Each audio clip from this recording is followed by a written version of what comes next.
ගතට සිතට සැනසුම දෙන සිහල ප්‍රතිකාර විෂම පරිසරය සම කරන්නට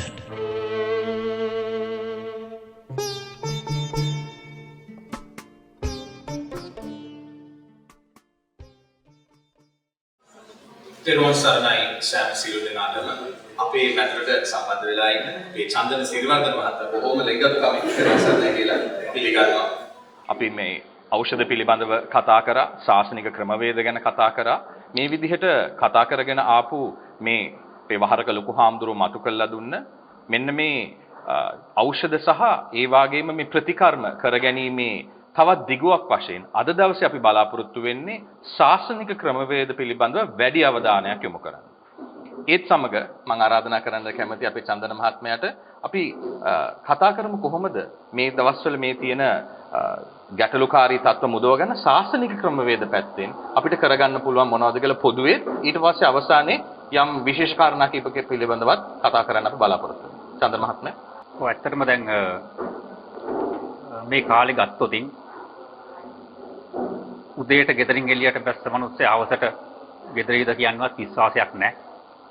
ඒ තරම් හදිසි අනතුරු අපි අර කියන්නේ දහමේ සම්බන්ධයි.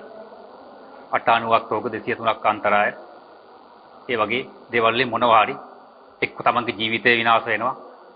එක්ක අතක් පයක් කැඩිලා අබ්බගාත බවට පත් වෙනවා.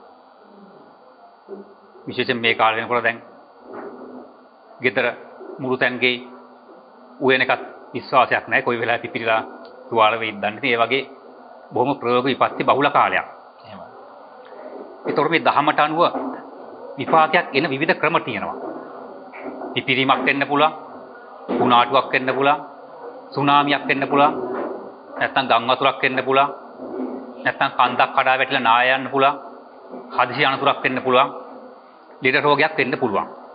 ඉතින් මේ මොකකින් හරි කයටයි මනසටයි තමයි අන්තිමට ඒ විඩාව දැනෙන්නේ. අපි එකකින් දැන් මේ එක කොටසක් තමයි කතා කරන්නේ මේ කයට එන ලෙඩ රෝග ගැන විතරයි. නමුත් ඒ ලෙඩ රෝග කියන්නේ එක පැත්තක් විතරයි. අපි මේ මතු පිටින් දකින. ඒ ලෙඩ රෝග සම්බන්ධයක් නැතුව වෙන ක්‍රම වලට මනුස්ස වටනකමත් එනවා. දැන් එතකොට මේකේ මුල බැලුවොතින් විශේෂයෙන් වහරක අභයතාලංකාර හාමුදුරන් වහන්සේ මේවායේ මේ සැඟවිලා ගියපු මූල ධර්ම බොහොමයක් අපිට පෙන්වලා දීලා තියෙනවා. ඒතර මේ ධර්මයේ තියෙන විශේෂත්වය තමයි හැම එකක්ම අර ඇඟිල්ලෙන් එන කියන්න අවශ්‍ය නැහැ.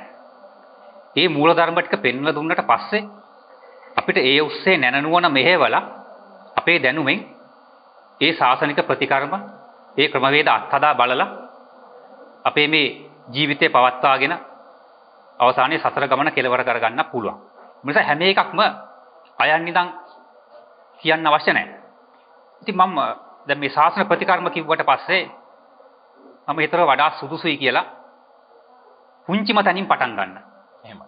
අපි දැන් ලොකු ශාසන ප්‍රතිකර්ම ගැන එහෙම අහලා තියෙනවා. මුත් හුඟක් අය අතෑරලා දාපු එහෙම නොකරන දේවලුත් තියෙනවා. මොකද මේ වෙද්දි අපි මේ ලෙඩ රෝග ගැන කතා කරනකොට මේ වෙනකොට ලෝක මට්ටමිනුත් මේ ලෙඩ රෝග සම්බන්ධයෙන් සංවිධාන නොඑක් සමිති ඇති කරගෙන දේශීය වශයෙන්ුත් එහෙමයි උපකරණ රෝහල් මේවායේ කෙලවරට ගියපු කාලයක් තමයි මේ දියුණුවයි කියලා කියන කාලයක්. හැබැයි පොඩ්ඩක් සෝදිසි කරලා බලන්න ඒ කොච්චර පහසුකම් සංවිධානය දියුණුවයි කියලා කිව්වත් ලෙඩ රෝග වල කිසි අඩුවක් නැහැ. එන්න වැඩි වෙන ඕනේ. බලන්නකො පොඩ්ඩක් පිළිකාර වලට ගිහිල්ලා විමසලා. දවස ගානේ එන රෝගී එන්න වැඩි වෙනවා. හදවත් රෝග, දියවැඩියාව, අංශභාගය, ඒ බෝන වුණ රෝග. එතකොට මේ අපි දියුණුවයි කියලා මෙච්චර වෛද්‍ය ශාස්ත්‍රයේ දියුණුවයි කියලා මෙච්චර වෛද්‍යවරු ඉන්නවායි කියන මෙච්චර රෝහල් තියෙනවායි කියන උපකරණ තියෙනවායි කියන ඒවට සංවිධාන තියෙනවායි කියනවා. මොකක්ද එතකොට මේ එහෙනම් එන්න ලෙඩ රෝග වැඩි වෙන්න හේතුව? ඒකට ඉතින් මේ පුද්ගලයන්ට ආයතන වලට දොස් කියලා වැඩක් නැහැ. මොකද ඵලයට විසඳුම් හොයන්න ගියාට පස්සේ එහෙම දේවල් වෙනවා. නමුත් මේ බුදුදහම පෙන්වන්නේ හේතුවට විසඳුම් දෙන ක්‍රමයක්. එහෙනම් අපේ මේ එදා තිබිච්ච සාර ධර්ම ගුණ ධර්ම ගිලිහිලා යෑමේ ඒ ප්‍රතිඵලයක් වශයෙන් තමයි මේ ලෙඩ රෝග හටගෙන තියෙන්නේ. ඉතින් බේක්ෂේත් වලින් ඒ ගුණ ධර්ම නැවත වගා කරගන්න බෑ. ඒක අර දිය යටේ දාපු රබර් බෝලේ කකුලෙන් පාගෙන ඉන්න කාලේ ඒක උඩෙන් නැති වගේ එක්තරා කාලයකට අල්ලලා හිටින්න පුළුවන්. නමුත් කාලයක් ගිහිල්ලා ඒ කර්ම වේගේ දුරස් වෙලා නැවතත් කාලයකදී එන්න පුළුවන්. විඳවල ගෙවන කොටසකුත් තියෙනවා. නමුත් මේ විඳලා ගෙවන එකයි බේස්තේත් වලින් ගෙවන එකයි 100%ක් සාර්ථක නැහැ. 100%ක් සාර්ථක එකම ක්‍රමවේදය තමයි ඒ කර්ම වේග වලට කරන ප්‍රතිකර්ම. ප්‍රතිකර්ම කරාට පස්සේ ඉතුරු කොටස අර භෞතික බේස්තේත් වලින් සනීප කරගන්න පුළුවන්. දැන් එහෙනම් අපි ඉස්සෙල්ලා තේරුම් ගන්න ඕන දෙයක් තමයි මේ මිනිස්සු මේ ලෝකේ පහළ වෙච්ච මුල් කාලේ මේ රෝග තිබුණ නැහැනේ. පසු කාලේ තමයි මේ 890ක් රෝග 203ක් අන්තර ආදී වශයෙන් අතුරු අන්තරා වශයෙන් මේවා හටගත්තේ. ඒතර පැහැදිලිව අග්ගඤ්ඤ සූත්‍රයේ බුදු පියාණන් වහන්සේ දේශනා කළා තියෙනවා මේ පිරිච්ච ක්‍රමවේදය. හැබැයි ඉතින් ඒකේ තියෙන්නේ බොහොම සංක්ෂිප්තව. ඒ භාෂාවත් ටිකක් තේරුම් ගන්න අමාරුයි. ඉතින් බහරක හාමුදුරුවෝ තියෙන විශේෂත්වය තමයි මේක අර පුංචි පන්තියේ බාලාංශ පන්තියේ ඉන්න ළමයට තේරුම් ගන්න පුළුවන් විදිහට මේ ක්‍රමවේදය ලියලා දුන්නා. අන්නේ ක්‍රමවේදය ලියලා දුන්නාට පස්සේ අපිට ඒ ප්‍රතිකර්ම තනියෙන්ම කරගන්න පුළුවන්. දැන් උදාහරණයක් ගමුකෝ. අපි මේ දාන කියලා දෙනෝනේ. දැන් මේ දන් දීමත් මේ ලෙඩ රෝග නැති කරගන්න එක ක්‍රමයක්. මොකද දන් දීමෙන් ආයුෂයේ බලය, සැපේ, වර්ණය, පටිභාන කියන මේවා ලැබෙනවා. ඉතින් ඕවාස්සේ මේ ශරීර සෞඛ්‍ය සම්පන්න බවක් තියෙනවා. හැබැයි අපි අද දන් දෙනකොට මතු පිටින් පේන එක්තරා කොටසකට විතරයි දන් දෙන්නේ. මම අර මුලින් කිව්වා වගේ පුංචිම තැනින් පටන් ගත්තොත් අපි සත්තුන්ට ආහාර දෙනවා. හැබැයි දෙනකොට අපිට විනෝදාස්වාදයක් ලබන්න පුළුවන් සතුන්ට විතරයි අපි කන්න බොන්න දෙන්නේ. එක්ක ගෙදර හදන බල්ලට බලලට, නැත්නම් ගිරවුන්ට, ලේනුන්ට, කුරුල්ලන්ට. අපිව සංගරාවේ උන්වහන්සේගේ ජීවිත කතාවේ පළ කරලා තියෙන මුල් කලාපවල මම හිතන්නේ ගොප් පින්වතුන් බලලා ඇති. වතාවක් උන්වහන්සේ ගිහි වතේ ඉඳිද්දි ගොවිතැන්පත් කරන්න ගිහිල්ලා වෙච්ච සිද්ධියක්. ඉතින් මුල් කාලේ තෙල් බේත් පවා ගහලා තමයි උන්වහන්සේ ගොවිතැන්පත් සාර්ථක කරගත්තේ.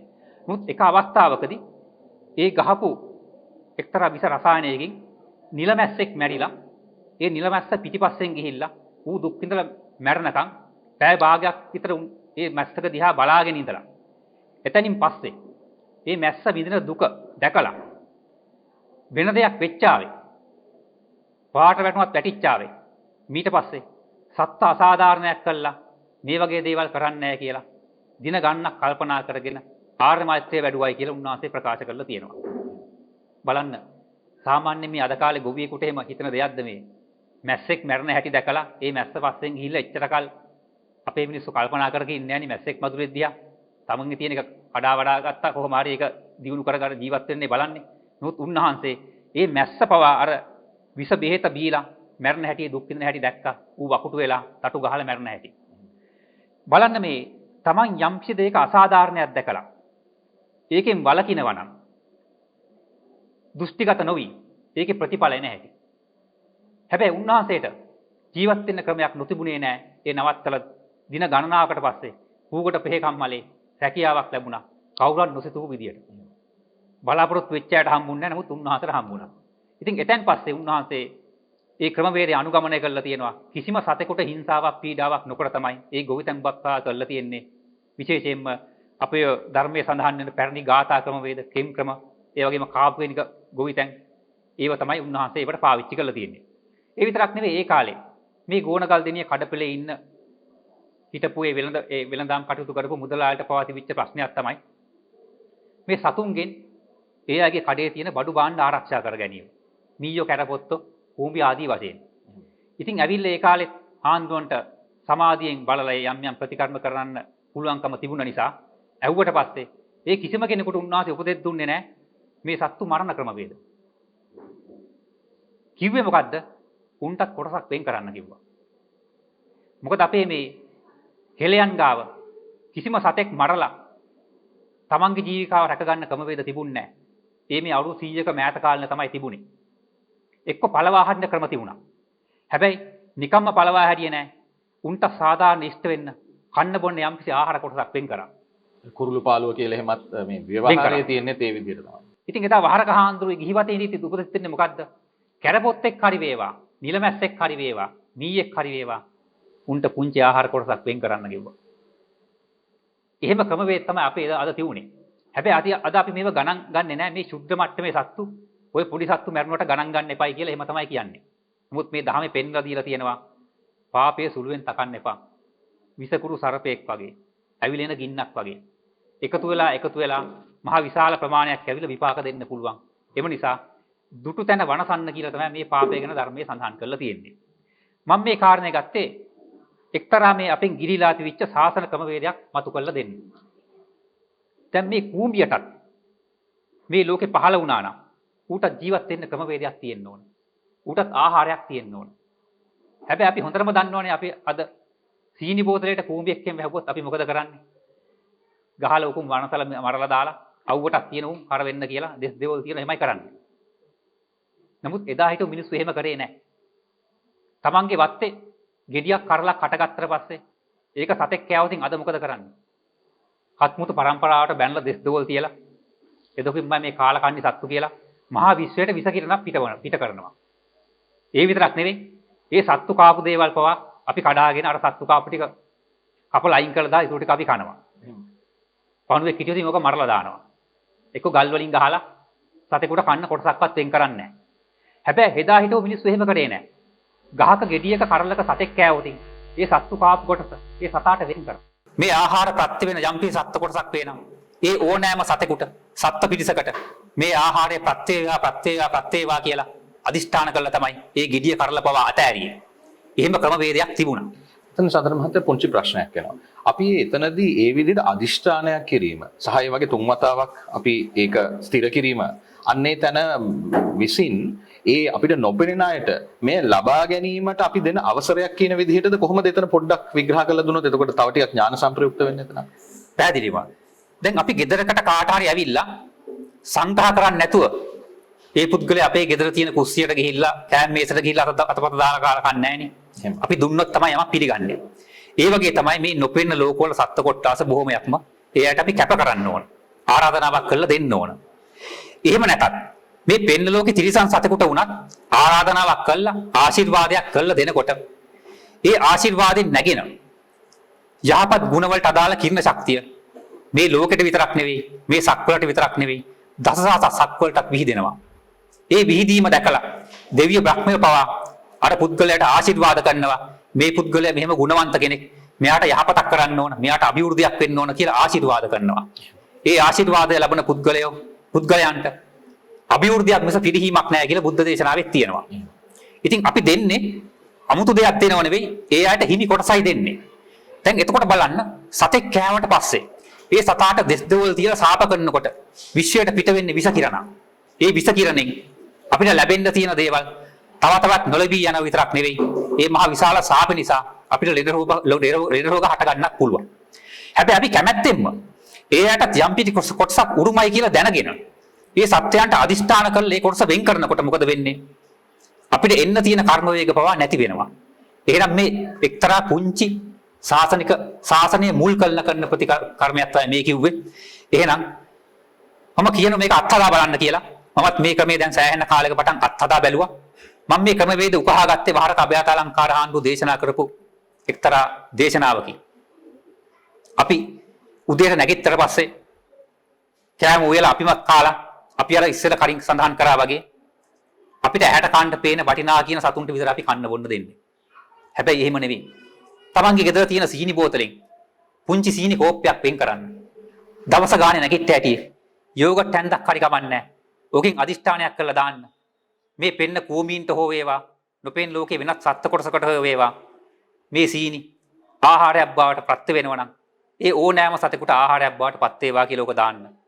බලන්න විනාඩි 5ක් යන්න ඉස්සෙල්ලා අපිට මේ ඇහැට පේන කූමින් පවා දසදහසක් ගන්න අර සීනි අංශු වෙලා ගන්නවා. උන්ගේ ආහාරය. අපිට අස්පන අපිටම දකින්න පුළුවන්. අපි අදිෂ්ඨාන කරලා දීපු ආහාරයෙන් කොච්චර එකකින් යැපෙනවද කියලා.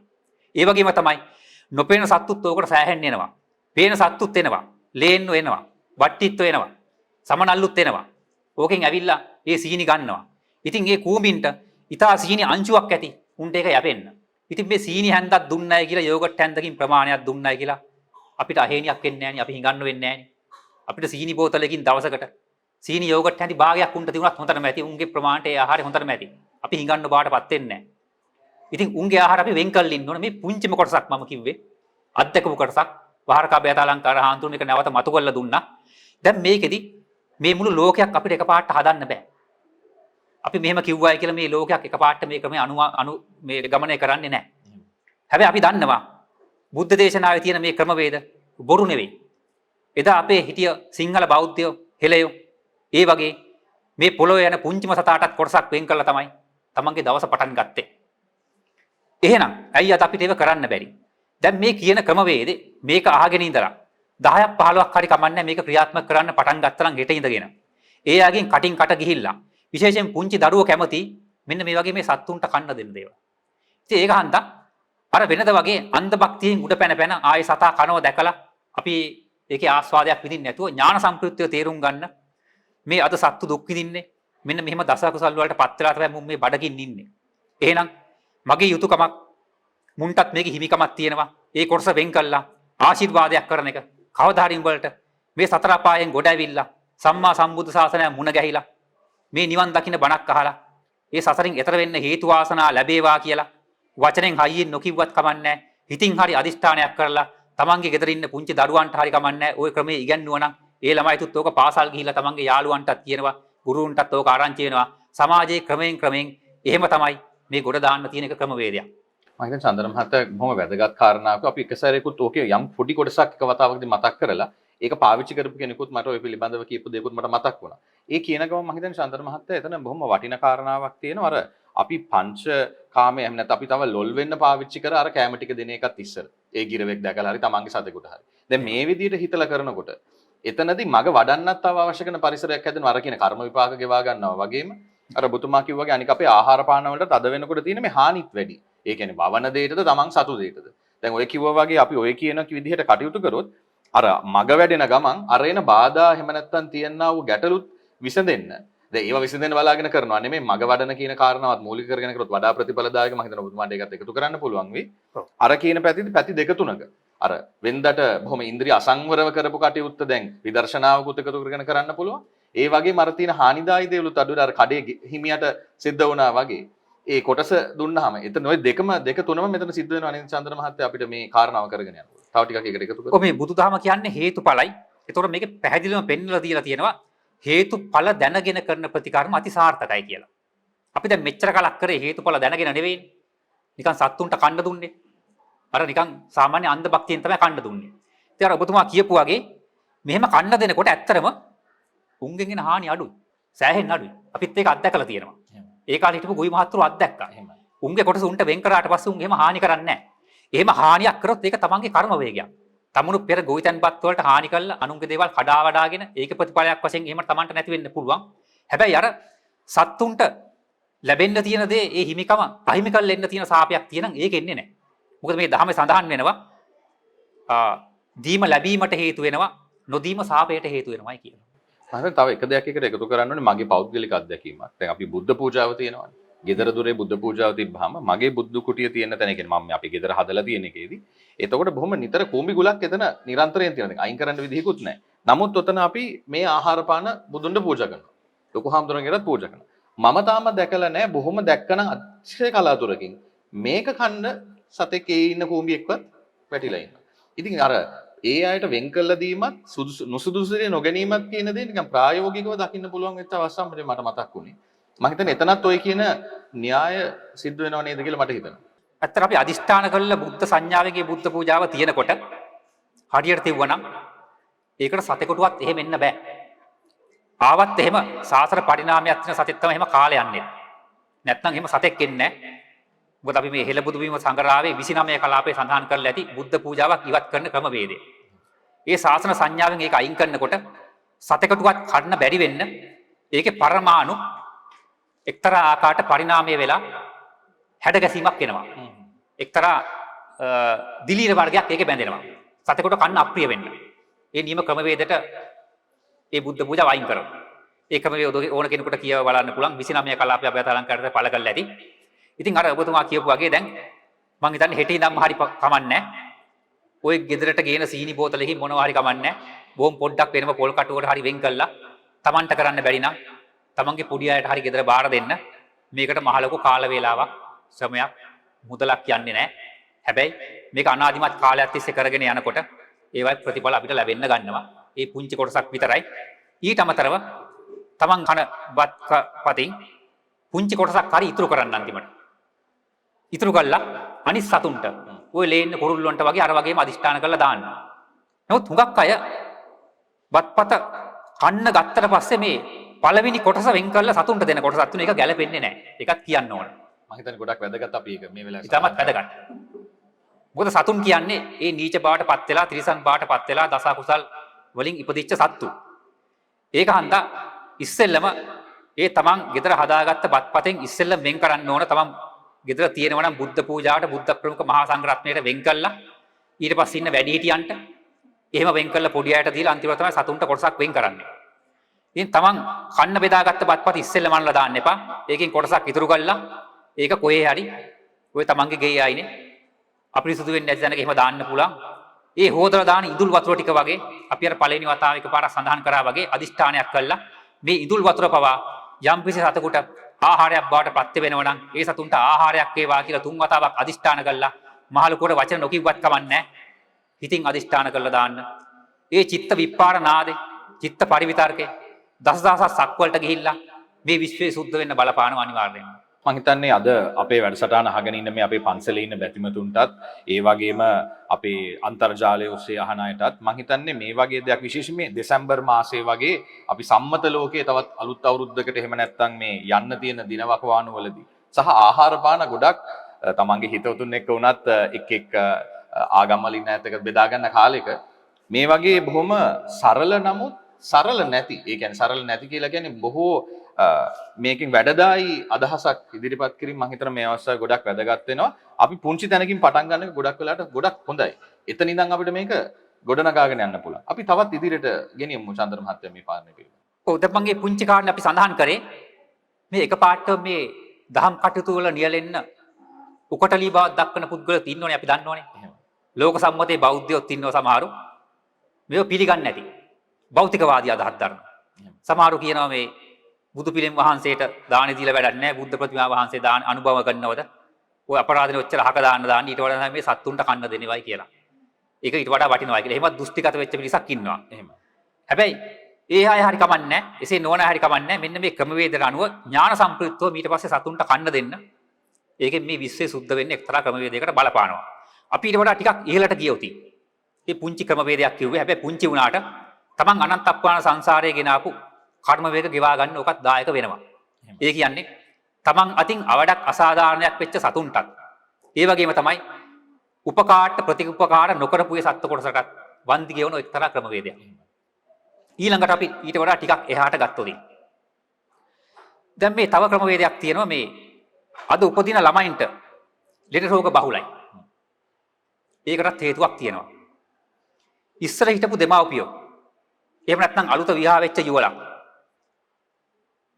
දරුවෙක් ලබා ගන්නකොට ඒකට අනුගමනය කරන ක්‍රමවේදයක් තිබුණා. ජයශ්‍රී මහා බෝධීන් වහන්සේට බාරහාර වෙලා ඒ වගේම තමයි බුද්ධ ප්‍රමුඛ මහා සංඝරත්නයට සාංගික දානයක් දීලා ආශිර්වාද ලබාගෙන දෙමාපියන්ගෙන් වැඩිහිටියන්ගෙන් ආශිර්වාද ලබාගෙන ඒ නැදි මයිලන්ටත් කැවුම් කිරිබත් වලින් සංග්‍රහ කරලා ගිතෙල් මිශ්‍ර කිරිබත් වලින් සාංගික දාන දීලා දැසි දස්සන්ට පවා දානමාන දීලා එහෙම ප්‍රාර්ථනාවක් කළා තමයි දරුවෙක් ලබා ගන්න මුල පිරුවේ. දැන් අපිට මේ ක්‍රමවේද මුකුත් නැහැ. එතකොට මොකද වෙන්නේ? අර විශ්වයේ සැරිසරන ගන්ධබ්බයන්ගෙන් පුණ්‍යවන්ත ගන්ධබ්බය තමයි මේ මව් කුසකට ඇදිලෙන්නේ. ඒ විතරක් නෙවෙයි. එහෙම ඇදිලෙනකොට ඒ අයගේ සසර ගෙන ආපු කර්ම දෝෂ තියෙනම් අර කර්ම දෝෂත් සෑහෙන ප්‍රමාණයක් ගෙවාගෙන මේ මව් කුසට ඇතුළත් වෙන්නේ යම්කිසි පුණ්‍යවන්ත ගන්ධබ්බෙක් විදියට. ඒ විතරක් නෙවෙයි. ඒ දරුවා ඉපදෙන්න ඉන්න කාලේ මාස 10 හරි 11 නම් ඒ දෙමව්පියෝ කල් ගෙව්වේ සුචරිතයෙන්. සිල්වතක සමාදන් වුණා. ඒ වගේම තමයි අතර සාංගික දාන දුන්නා. 12 පිරිකර දාන දුන්නා. ඒ වගේම තමයි ඥාතිපත් දාන දුන්නා. ඒව දීලා දරුවා ඉපදුනාට පස්සෙත් ඒ කාලේ තිබුණ මේ ඒ කාලේ අදත් තියෙන වැදූ කිල්ල කියලා එකක්. අන්නේ වැදූ කිල්ල යන්න අපි අර හෙළබුදු පීම සංගරාවේ 27 28 29 කලාපවල සඳහන් කරා වගේ ඥාතිපතක් එක්ක 12 පිරිකරක් දීලා සාංගික දානයක් දීලා ඉපදිච්ච ළමයට අම්මට ආශිර්වාද කරා. මං හිතන්නේ චන්ද්‍ර මහත්තයා මේ අවස්ථාවේදී මතු කරපු ගොඩක් වැදගත් කාරණයක්. මීට ඉස්සෙල්ලා කියනකොට මගේ ඔළුවට ආපු එකක් තමයි අද මේ තරුණ පෙළටත් බොහෝ සෙයින් ලෙඩ රෝග තියෙනවා නේද කියන එක.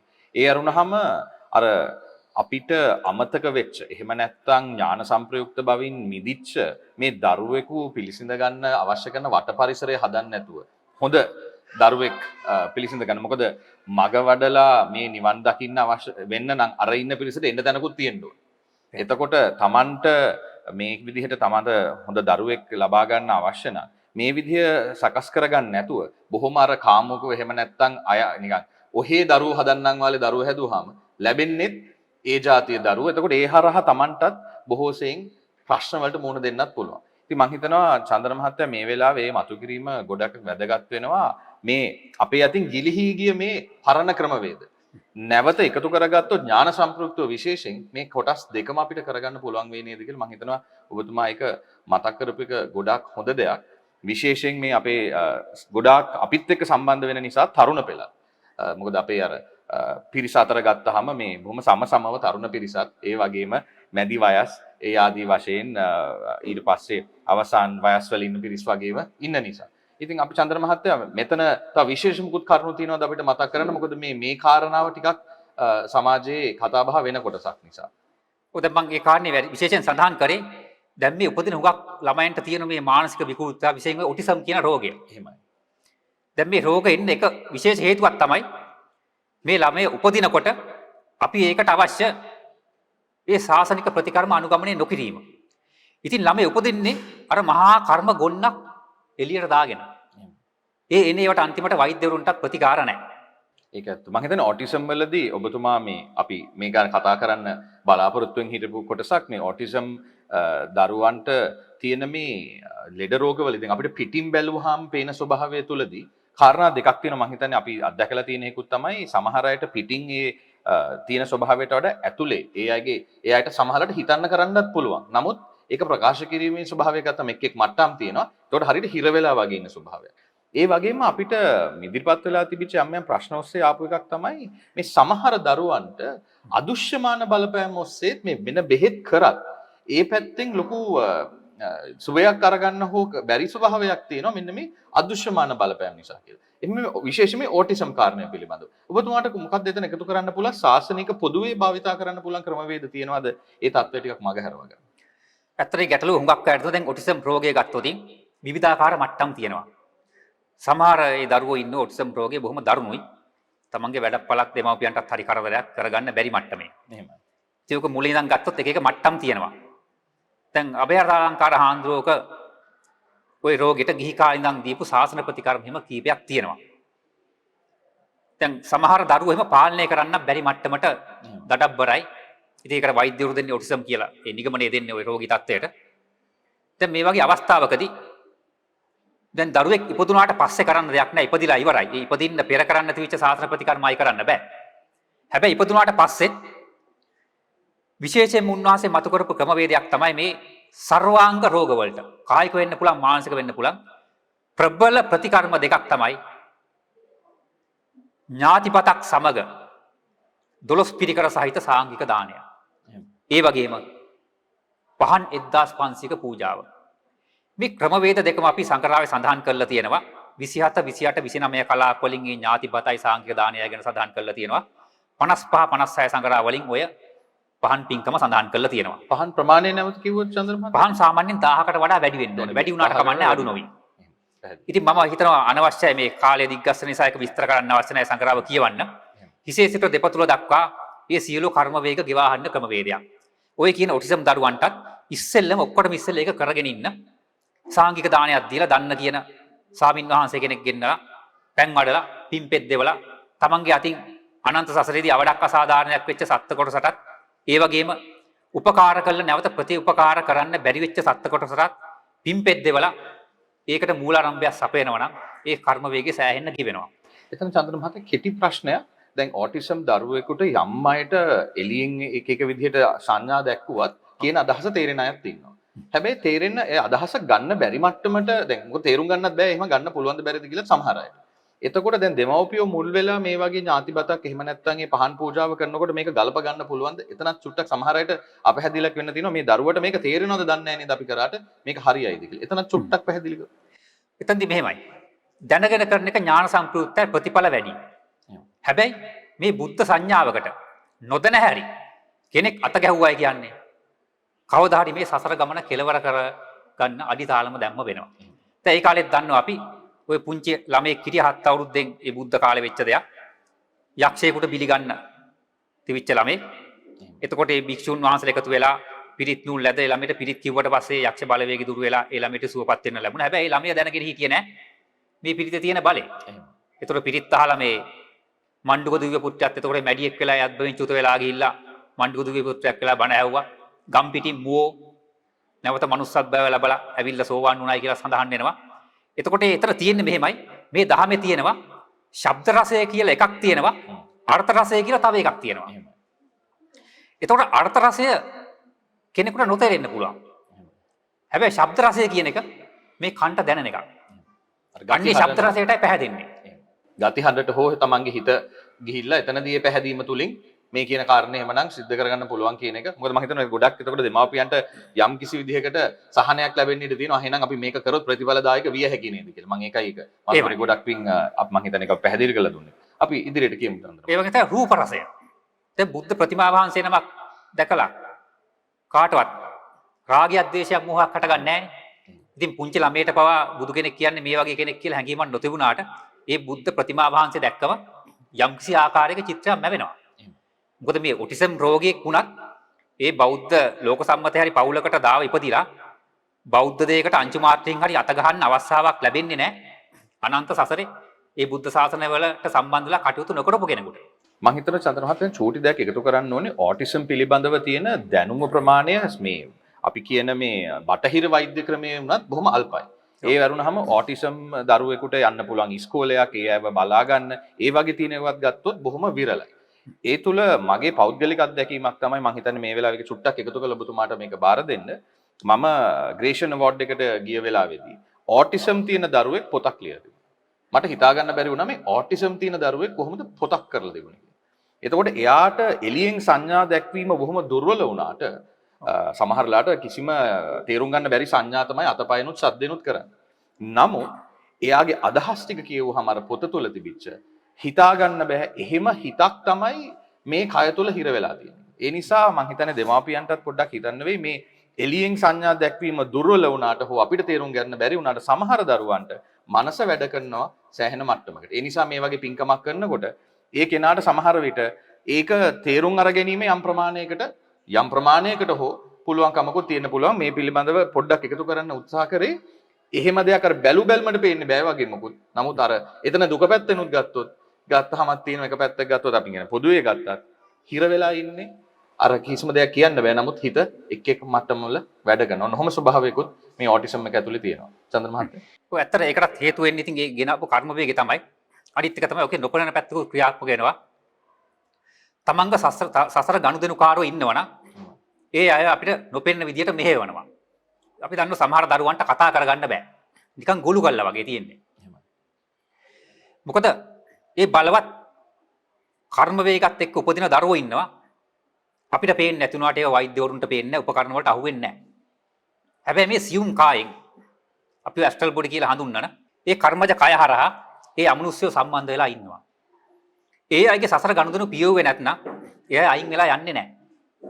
ඒ ගනුදෙනුව පියවන කම්ම ඒ පුද්ගලයාට කරදර කරනවා. ඉතින් මේ ඔටිසම් වලට වේවා වෙනත් ඕනෑම රෝගයකට වේවා මේ අපිට පෙනෙන පැත්තට වඩා නොපෙනෙන පැත්තම තමයි වැඩි. දැන් ඔය ඔටිසම් ගැන කතා කරනකොට තවත් ඔකට ප්‍රතිකර්ම කීපයක් තියෙනවා. ඕක විශේෂයෙන් මේ මොළයේ බුද්ධියත් එක්ක සම්බන්ධයි ඒකේ අවසන් ප්‍රතිඵලය. ඉතින් වහරකහඬුවකට තවත් ක්‍රමවේදයක් පෙන්වලා දීලා තියෙනවා මේ රන් තැඹිලි තෙල් පූජා කිරීම. ඒ වගේම තමයි ඖෂධ වට්ටියක් පූජා කරන්න. හැබැයි දැන් මේ ඖෂධ වට්ටියක් පූජා කරනකොට ඕනෑම රෝගයකට තියෙන විශේෂ ක්‍රමවේදයක්. ඒ Tamanට තියෙන රෝගෙට ප්‍රත්‍ය වෙන ඖෂධ තියෙනවා. අන්න ඒ ප්‍රත්‍ය වෙන ඖෂධ වැඩිපුර දාලා ඖෂධ වට්ටිය හදන්න ඕන. දැන් ඔටිසම් රෝගය ගත්තොත් මම උදාහරණ කීපයක් කියන්නම්. වහරක හාන්දුරුම දීලා තියෙන ඔටිසම් වලට එක්තරා බෙහෙත් වට්ටෝරු කීපයක් 20ක් 25ක්. උදාහරණයක් විදිහට ඔය විකාර නසන තෙල VNT කියලා. ශීර්ෂ රෝග නසන තෛල SRNT. ඒ වගේම PWT ප්‍රාණවර්ධන තෛලය. ඊළඟට ඔය මధుර රස චූර්ණය කියලා අපි බෙහෙතක් හඳුන්වා දීලා දෙවි පාරගහන්තුන්ගේ. ඒ බෙහෙත. ඔය දැන් කියපු තැඹිලි තෙල්. ඊළඟට අටෝරාසි අරිෂ්ටය. ස්නායු සමන අරිෂ්ටය. ඔන්න ඒ වගේ බෙහෙත් ලයිස්තුවක් තියෙනවා. ඒ මම හිතන්නේ අපි හදන තැන් වලින් ගන්නත් පුළුවන් නැත්නම් ඔය සංගරාවා බලලා කියව ගන්න පුළුවන්. ඒ වගේ ඒ ඖෂධ වට්ටෝරුත් අරගෙන. ඒ වගේම ලෝක සම්මතයේ ඒවට තියෙන ඖෂධ තියෙනවා. ඒ ඖෂධත් එකතු කරලා වෙනම වට්ටියක් හදලා ඖෂධ පූජාවක් හදලා ඒ ළමයා ලව අතගස්සන්න පුළුවන්. ළමයට නොතරියට ගැටලුවක් නැහැනේ. අන්න ඒක බුද්ධ ප්‍රමුඛ මහා සංඝරත්නයට පූජා කළා. දන්න කියන සාමින් වහන්සේ කෙනෙක් සම්බන්ධ කරගෙන තැන් වැඩිමක් කළා. ඒ ඖෂධ වට්ටිය පූජා කළා. අනුමෝදනාවක් කරගත්තා නම් ඒක අති විශේෂයි. ඒ ළමයේ කර්ම වේගය ගෙවන්න. ඒ වගේම තමයි අර පුතුමා සඳහන් කරා වගේ මේ ළමයින්ට කියන දේවල් තේරුම් කරගන්න අමාරුයි කිව්වා. ඒකට තවත් ප්‍රතිකර්ම කීපයක් තියෙනවා. අපිට පුළුවන් අපේ ගෙදර තියෙන සාමාන්‍යයෙන් අපි බුද්ධ වන්දනා කරනකොට බුදුමැදුර ගාව තියෙනවා කුඩා චෛත්‍යයක සංකේතයක් තියෙන්න පුළුවන්. බුද්ධ ප්‍රතිමා වහන්සේ නමක් තියෙන්න පුළුවන්. ධර්ම චක්‍රයක් තියෙන්න පුළුවන්. මේ මොනවා හරි කමන්නේ සංකේතයක්. ඒ දරුවගේ හිස උඩින් සුදු රෙද්දක් එලලා අපි හිතමු චෛත්‍යක ආකෘතියක් කියලා. ඒ දරුවට චෛත්‍ය ඔලුව උඩ තියාගන්න කියලා දෙමව්පියොත් අල්ලගෙන ඒ ළමයා ඒකට පැදකුණු කරන්න පුළුවන්. ගේ වටේ එක්ක යන්න පුළුවන්. නැත්නම් විනාඩි 5ක් 10ක් තියලා නව ගුණ ගාතාව අම්මට තාත්තට කියන්න පුළුවන්. ළමයට වැඳ ගන්න කියලා. ඔලුව උඩ තියාගන්න කියලා මෙහෙම. ඒක එක ක්‍රමවේදයක්. උදේ හවස කරන්න ඕන ඔබ. එහෙම කරනකොට අර බුද්ධ සංඥාව ක්‍රමයෙන් ඇවිල්ලා මේ ළමයේ තියෙන කර්ම වේගය ගෙවන්න හේතු වෙනවා. ළමයට කතා කරන්න බැරි වෙන්න පුළුවන්. තේරුම් ගන්න බැරි වෙන්න පුළුවන්. හැබැයි අපි ළමයා ලවා කරනවා. ඒ වගේම තමයි පුතේ දන ගහන්න කියලා ළමයට අපි අර දණ්ඩ නමස්කාර කරනවා වගේ දන හිස තියලා අත් දෙක තියලා දෝත් පුදුන් දීලා ඒ බුද්ධ ප්‍රතිමා වහන්සේට උදේ හවස වන්දවන්න පුළුවන්. මේ තවත් ක්‍රමවේදයක්. මම හිතන්නේ මේවා එකතු පහදු කරගන්නකොට ඔය කිව්වා වගේ ඔය තැන් වලින් පටන් අරගෙන එතකොට අර පූජාවකට උනත් එහෙම නැත්නම් අර කියන විදිහේ ඥාති බතක් මේ දේවල් කරගන්නකොටත් අර වගේ දේවල් වලින් පටන් අරන් තිබුණා නම් ඒ සංඥාව තව වැඩෙන්නත් හේතු වෙනවා නේ චන්ද්‍ර මහත්තයා. මම හිතන්නේ මේවා දේවල් එකතු කරගෙන දෙමාපියන්ටත් එතකොට මේ වගේ අවස්ථාවකදී අර තියෙන හිතේ අමාරුවත් අඩු වෙන සහ ඒ අයට මග වඩන්නත් හේතු වෙනවා. මම හිතන්නේ මේ ඔක්කොම අර අපි කියනවා ගල් මල් කරගන්න පුළුවන් නම් දැන් ලැබිලා තියෙන ප්‍රශ්නේ අපිට ඒ ළමයාට අවශ්‍ය කරන පරිසරයත් හැබැයි Tamanට මේවෙන් මිදෙන්න එකත් කරගන්න පුළුවන් නම් ඒකත් මම හිතන්නේ අවස්ථාවක් කරගන්නත් පුළුවන් නේද චන්ද්‍ර මහත්තයා. ඔය ඇත්තට එතනදී මේ ඒක ඒ ළමයි කර්ම වේගය කියන සෑහෙන්න හේතු වෙනවා. නිකන් හිතන්න ඔහම දවස ගානේ කරවතින් දවස් 365 වතාවක් දවසක් යනකොට ඒ ළමයි උදේ හවස කී වතාවක් නම් බුද්ධ ප්‍රතිමා වහන්සේ වෙන්න පුළුවන්, චෛත්‍ය රාජයන් වහන්සේ වෙන්න පුළුවන්, බෝධියක ආකෘතියක් වෙන්න පුළුවන්, හිස උඩ තියාගෙන ඒ වගේම දන ගහලා වැඳලා කොච්චරනම් ක්‍රම වේදයක් ඉගෙනගෙනද මේ ලෝකින්න කෝටි 700ක් ජනගහණය කියන අයගෙන් කීයෙන් කී දෙනාටද අවස්ථාව ලැබෙන්නේ මේ බුද්ධ සංඥාව ඇතුළු කරන්න ලැබෙන්නේ මේ ජනගහණය කෝටි කීයටද ඉතාමත් අල්ප මාත්‍රයකටයි. ඉතින් ඒකට හේතු වාසනාවක් තියෙන්න ඕන. ඒ වගේ තමයි අර පහන් පින්කම ගන්නකොටත් ළමයට තේරුම් නැති වුණාට කමන්නේ නැහැ. තිරයක් දාන්න පුළුවන්. තෙල් ටිකක් වක් කරන්න පුළුවන්. පත්තු කළා ඒ පහන පත්තු කරන්න පුළුවන් ඒ ළමයාගේ අතින්. දෙමාපියන්ට අතින් අල්ලගෙන. ගාතාවක් හයියෙන් ඇහෙන්න සජ්ජායනා කරන්න පුළුවන්. ඉතින් ඒ වගේ ක්‍රම මේ ගිලිහිලා ගියපු ක්‍රමවේද සෑහෙන්න තියෙනවා. නමුත් මේ සාසනික ප්‍රතිකර්ම එක්කෝ නොදන්න කමින් එක්කෝ දැනගෙන අනුගමනය කරන්නේ නැති කමින් මිනිස්සු නිකන් මැරෙනවා. අබ්බඝාතය බවට පත් වෙලා තියෙනවා. මේ දරුවෝ විතරක් නෙවෙයි වැඩිහිටියෝ පවා එහෙමයි. අද වෙනකොට සෑහෙන ප්‍රශ්න වලින් මිරිකිලා පීඩිත වෙලා තියෙන්නේ. ඇයි මේ ශාසන ප්‍රතිකර්ම යට ගිහිල්ලා. තිබුණත් ඒව කරන ක්‍රමවේද දන්නේ නැහැ. සමහර ඒවා පිළිගන්නේ නැහැ. මොකද ඒව හේතුඵල ඇතිව විග්‍රහගුණේ නැහැනි මෙච්චර කාලයක්. හැබැයි වහරකහානුගේ තියෙන වටිනකම තමයි ඒ අවස්ථාවේදී උන්වහන්සේ මේ සියල්ල නිකම්ම නෙවෙයි අන්ධ භක්තියෙන් පිළිගන්න කිව්වේ නැහැ. ඥාන සම්ප්‍රයුක්තව පිළිගන්න මේ මුල ඉඳන්ම කියලා දුන්නා. මේ කොහොමද මේව හැදෙන්නේ? ඇයි මේව කොහොමද වැඩ කරන මේ විද්‍යාත්මක ක්‍රියාවලිය කියලා දුන්නා. අන්න එහෙම කියලා දුන්නට පස්සේ තමයි මේ අද ඉන්න දැනුගත්තු මේව පිළිගන්නේ. නැත්තම් යම්කිසි මාන්නයක් තියෙනුනේ අපි තමයි දන්නේ නැහැ කියලා. ඒක පිළිගන්නේ නැහැ. නිකන් කිව්වට මේක මෙහෙම කරපන් කිව්වට පිළිගන්නේ නැහැ. ඉතින් ඒක තමයි උන්වහන්සේ මේ සියල්ලම විද්‍යානුකූලව මේ බුදුදහමේ තියෙන හේතුඵල දහම් එක්ක මේව ඔක්කොම එකින් එක විග්‍රහ කරලා දුන්නා. දැන් එතකොට ඒ ඔටිසම් විතරක් නෙවෙයි ඕනම ඔය මානසික රෝගයක් මානසික රෝගාබාධ වලින් පෙළෙන ළමයි වෙන්න පුළුවන්. හැබැයි ඉතින් චුති පරිසන්දි වලින් ඇවිල්ලා මහා කර්මජ රෝග නම් එක පාටට ගෙවෙන්නේ නැහැ. මුත් උන්වහන්සේ පෙන්නලා දීලා තියෙනවා මේ අත්භවයේ නොගෙවුණත් ඊළඟ අත්භවයේදී චුති පරිසන්දියක් ඇවිල්ලා ඒ ළමයි සුගතිගාමී වෙලා ත්‍රි හේතුක පරිසන්දියක් සහිතව උප්පත්තිය ලැබලා වහනවහ මේ ධම් අවබෝධ කරගන්න පුළුවන් නැනනුවණක් සහිතව උපදිනවයි කියලා දැකලා තියෙනවා. එහෙම මෙච්ච ඇත් උන්වහන්සේ කියලා තියෙනවා. මේ අත්භව වල එහෙම දුක්ඛිත තත්ත්වයෙන් දුක් විඳලා හැබැයි මේ ශාසන ප්‍රතිකර්ම වලට මරණකම්ම සම්බන්ධ වෙලා ඊළඟ අත්භව සුගතිගාමී වෙච්ච අවස්ථා. එහෙම ඕන තරම් දේවල් තියෙනවා. ඉතින් දිවස සමාධියක් පහළ වුණාට පස්සේ ඒවත් දකින්න පුළුවන්. ඒක තමයි මේකේ තියෙන ක්‍රමවේදයේ විශේෂ ලක්ෂණය. මම හිතනවා එතනදී අපිට එකතු කරගන්න තියෙන දෙයක් තමයි අපි අද කාර්ය බහුල වෙලා තියෙන නිසා මේ සිංහල බෙහෙත් එහෙම නැත්නම් දේශීය බෙහෙත් මේ සමහර ක්‍රමවේද කරගන්න අනේ අපිට කාලේ නෑනේ ඕවා අමාරුයිනේ ඔන්න ඔය වගේ අදහසකුත් තියෙනවා.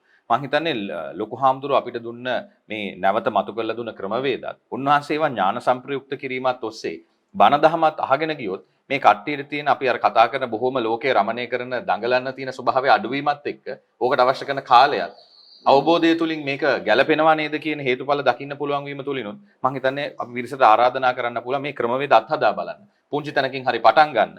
දහම් ටිකක් අහන්න. එතකොට ඒකට අවශ්‍ය කරන පරිසරයත් හැදිලා අර කාලය නෑනේ කියන කොටසත් අයින් වෙලා මේ දේවල් කරගන්න පුළුවන් වෙයි කියන එකත් අපි මේ වෙලාවේ මතක් කරන ගමන් චන්දන මහත්තයා අපිට ආපු තවත් එක් කාරණයක් තමයි මේ කුඩා දරුවන්ගේ වශයෙන්මත් මේ පොඩි කාලේ ඉඳගෙනුත් ඒ වගේම වැඩිහිටියයටත් මේ මුළු ශරීරෙම මේ කුෂ්ඨ රෝග පැත්තෙන් ගත්තොත් සමහර අයට මේ හිසේ ඉඳන් දෙපතුල දක්වා සමහර අයට ඇතුළේ දිවේ ඉඳන් මඩවැල් දක්වාත් මේ වගේ මේ කුෂ්ඨ රෝග වලට බොහෝ සෙයින් පීඩා විඳින පිරිසක් ඉන්නවා කියන එක අපිට මේ අපේ සමාජ ඖෂධ වලට කතා කරන පිරිසකින් අපිට දකින්න අහන්න ලැබිච්ච දෙයක්. මෙන්න මේ දේවල් වලට අපිට කරගත හැකි ශාසන ප්‍රතිකර්ම මොනවද කියන එකත් අපි මේ වෙලාවේ සඳහන් කරන්න පුළුවන් නම් ගොඩක් වටිනවා. අර කලින් සඳහන් කරා වගේ ඒ රෝගෙටත් අර ඥාතිපතක් 12 පිරිකරක් එක්ක සාංකික දානයයි පහන් පිරිකරයි ඊටමත් විශේෂයි. ඊට අමතරව තියෙන ඔය සමේ රෝග කුෂ්ඨ රෝග වලට විශේෂයෙන් කරන්න පුළුවන් තව ශාසන ප්‍රතිකර්ම ඔය ශාසනය උදෙසා වස්ත්‍ර පූජා කිරීම. ඒ වගේම අංශකඩ පූජා කිරීම. සේසක් පූජා කිරීම. ඊළඟට ගන්න පුළුවන් අපි අර කලින් කිව්වා වගේ කුෂ්ඨ රෝග වලටම යොදා ගන්න පුළුවන් ඖෂධ තියෙනවා. දැන් බාරක හාන්දුරු ඒවට හඳුන්වා දීපු ඖෂධ ගත්තොත් අපිට ගන්න පුළුවන් ඔය චර්ම රෝග නිවාරණ තෛලය, චර්ම රෝග නිවාරණ පෙති, ඒ වගේම අටෝරාශි අරිෂ්ඨය, ඊළඟට බැලතන අරිෂ්ඨය කියලා එකක් ඇති, බේන්දුරු අරිෂ්ඨය කියලා එකක් ඇති. ඔය ආදි වශයෙන් ඔය සංග්‍රහව කියවුවනම් ඒ චර්ම රෝග වලට අදාළව ඒවා හොයා ගන්න පුළුවන්. අන්න ඒ වගේ ඖෂධ වට්ටියක් පූජා කරලා වෙනම.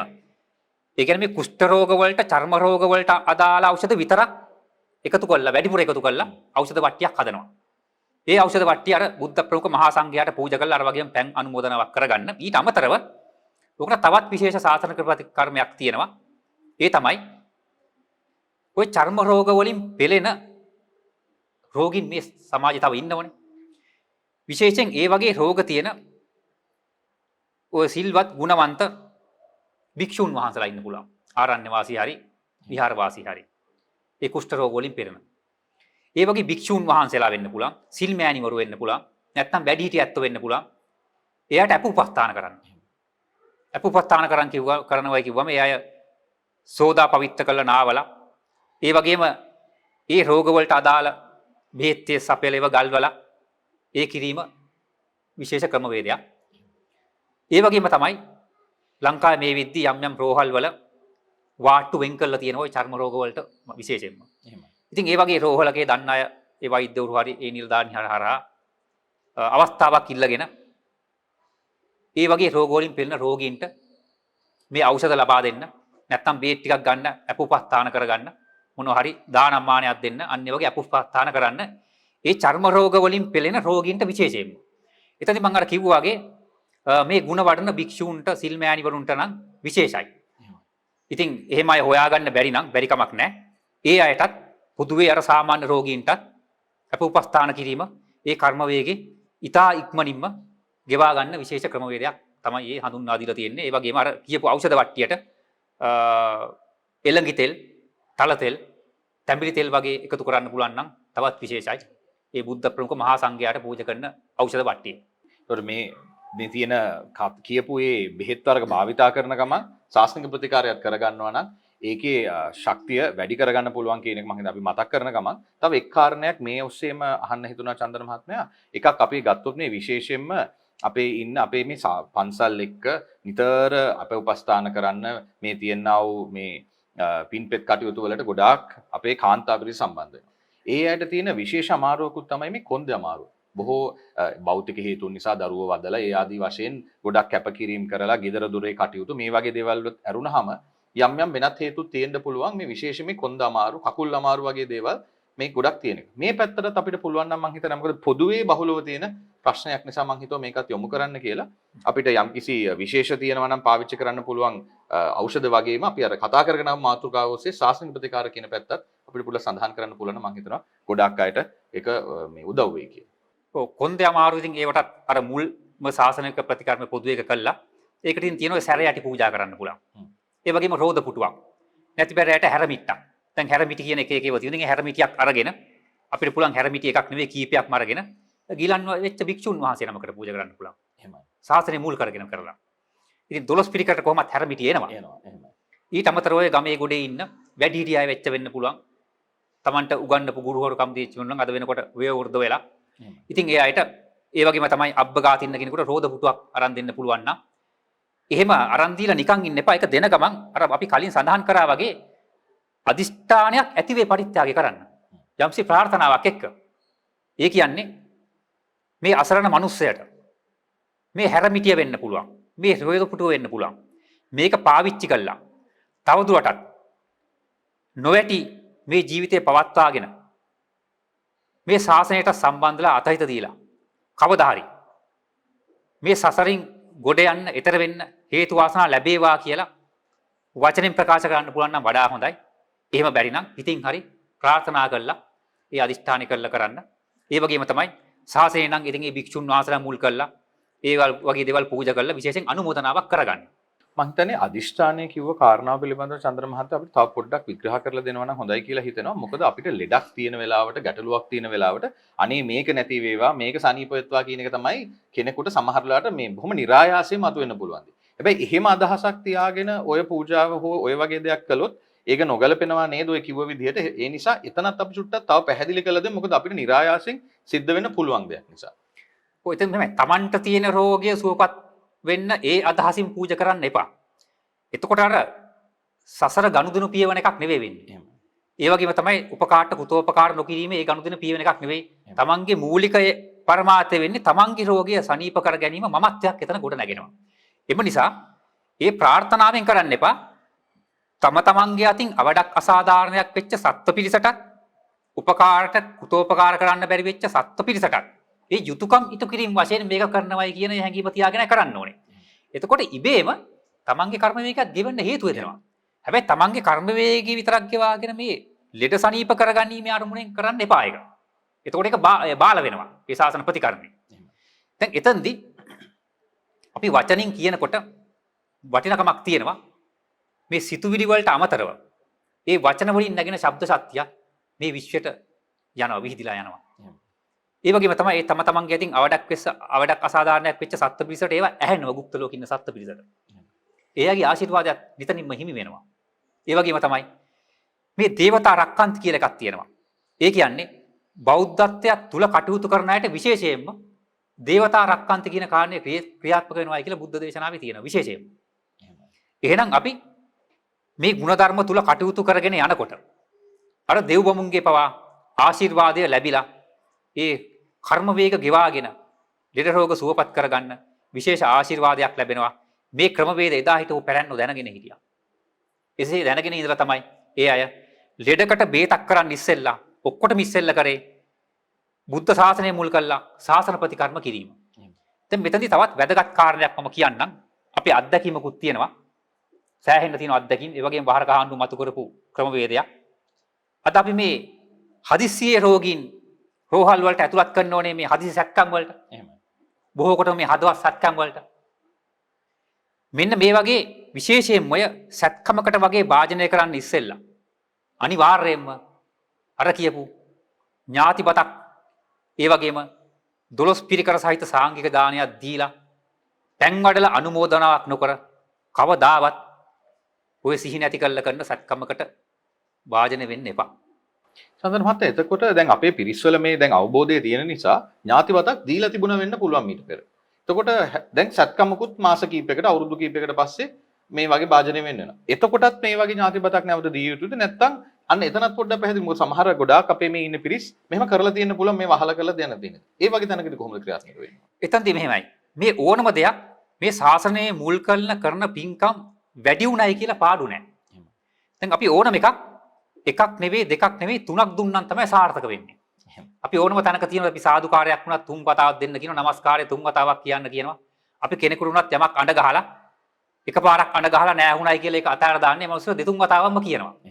ඒ වගේ තමයි මේ අත්දැකීමක් තියෙනවා. විශේෂයෙන් වහරකහාන්දු කියලා තියෙනවා. උන්වහන්සේගේ අත්දැකීමක්. ඒ গুপ্ত ලෝකවල ක්‍රියාත්මක වෙන මේ නොපෙන්න පිරිස් ඒ ඥාතිපත දුන්නට පස්සේ සමහරු ඉන්නවා පළවෙනි වතාවෙ එන්නේ නැහැ ඒකට. යම්කිසි බියක් චකිතයක් දක්වනවා. එහෙමයි. ඒ කියන්නේ මොකද මේ ඇයට හුරු වෙලා තියෙන මේ සෑහෙන අවුරුදු ගාණක් තිස්සේ මේ කට්ටඩියෝ ගෙන්නලා මේව හිර කරලා ගැට ගහලා මූදර දාන ඒවා කොන්ක්‍රීට් යටට දාන ඒ වගේ මේ අවඩක් අසාදානයක් කරන්නේවනේ. එහෙමයි. ඉතින් මේගොල්ලෝ මේ එකපාරටම එන්නේ නැති පිරිසක් ඉන්නවා මේ අපිට හානියක් කරන්නත් දන්නේ නැහැ මේ හදන්න කියලා. දැන් අපි වුණත් සමාජයේ යම්කිසි දෙයකට ඉස්සර ඉදිරිපත් වෙනකොට හැඩි දැඩි පුද්ගලයෝනේ එකපාරටම ඔකට ඉදිරිපත් වෙන්නේ. තව කොටසක් ඉන්නවා පස්ස ගහලා අපි පොඩ්ඩක් බලාගෙන ඉමු ඒගොල්ලොත් ගිහිල්ලා මොකද්ද වෙන්නේ කියලා. මොකද වෙන්නේ කියලා බලලා ඊළඟ වාරය අපි කරමු කියන වගේ අදහස් ගන්න අය ඉන්නවා. එහෙමයි ඉන්නවා. ওই ක්‍රීඩා තරගවලුත් එහෙම ඉන්නෝනේ. තව කොටසක් ඉන්නවා දෙවෙනි වතාවට නෑ මේ අපි මේගොල්ලොත් යනකම් ඉමුකෝ. ඒගොල්ලන්ටත් මොකද්ද වෙන්නේ කියලා බලාගෙන තුන්වෙනි වතාව යන කොටසකුත් ඉන්නවා. ඔන්න ඔය වගේ තමයි මේ ඥාතිපතත් දෙනකොට ඕකට එන්න ඇලිමැලි කමක් දක්වන උදවියක් ඉන්නවා. එම නිසා අර පළවෙනි වතාවේ සම්බන්ධ වෙන්න බැරි වෙච්ච පිරිස දෙවෙනි වතාවේ සම්බන්ධ වෙනවා. ඒ වතාවල් දෙකේම සම්බන්ධ වෙන්න බැරි වෙච්ච පිරිස තුන්වෙනි වතාවේ සම්බන්ධ වෙනවා. ඉතින් මම අර කලින් කියපු කාරණට ගියොත් ඔය වගේ අවස්ථාවල අපි ඕන්තරම් අත්දැකලා තියෙනවා. වහරකහාන්දු කාරණේ මතු කරලා දීලා තියෙනවා. මේ හොඳට හිටපු පුද්ගලයෝ වෛද්‍යවරු අතේ කිසිම අතපසු වීමක් වෙලා නැහැ බැලු බැලමට. එහෙමයි. හෙද නිලධාරුත් එහෙමයි. සමහරට වෛද්‍ය මණ්ඩලයක්ම සම්බන්ධ වෙලා. නමුත් සැත්කමෙන් පස්සේ හිටිගමන් ලෙඩා මැරෙනවා. හේතුවක් දකින්න හම්බෙන්නේ නැහැ. සැත්කමත් උපරිම කරලා. ඉතින් ලක්ෂ ගානකුත් වියදම් කළා. හොඳට මේ හිටියා. සැත්කම අසාර්ථකයි. දැන් මේ වගේ වෙලාවදී මේ සිද්ධ වෙන දේවල් තියෙනවා. දැන් සාමාන්‍යයෙන් සැත්කමක් කළා කෙනෙක් සුවපත් වෙන්න යනවායි කියන්නේ ඒ අසාධ්‍ය තත්ත්වයෙන් යම්කිසි මට්ටමකට සම්බන්ධ වෙන්න මේ ඉහළ මට්ටමකට යනවා කියන එකනේ. එහෙමයි. එතකොට ඕක බලාගෙන ඉන්නවට නොපෙනෙන ලෝකේ මහා විශාල ගනුදෙනුකාරයෝ. එහෙමයි. මේගොල්ලෝ කැමති නෑ මේකට. ඇයි? මෙයා අපේ ගනුදෙනු පියෙව්වේ නෑ. එහෙමයි. අපිට මෙහෙම අවඩ අසාධාරණක් කරලා තියෙනවා. දැන් මේ පුද්ගලයා මේ නිරෝගී වෙන්න යන්නේ. අර අමනුෂ්‍යය හිසේ සිට දෙපළ දක්වා වෙලා ගන්නවා. හැබැයි වෙලා ගන්නේ මේ කරජ මස්ලේ කය නෙවෙයි සියුම් කාය. ඉතින් ඒක වෛද්‍යවරුන්ට පේන්නේත් නෑ. ඒ අන්වීක්ෂ වලට උපකරණ වලට අහු වෙන්නේත් නැහැ. ඒ සත්කම් කරනකොට එයාට පේන්නේත් නැහැ. අර සියුම් කාය හිර කරගෙන සමාට ඔය සත්කම් කරන පිහියක් වෙන්න පුළුවන්. එහෙම කරන්න පුළුවන් ඕක. ඒ අවස්ථාවත් අර කෙනෙකුගේ දුර්වල අවස්ථාවක් නිසා ඒකත් පාවිච්චි කරන්න වෙන්න පුළුවන් මේ වගේ මේ අදුෂ්මාන පිරිස ප්‍රශ්නේ වැඩි කරන.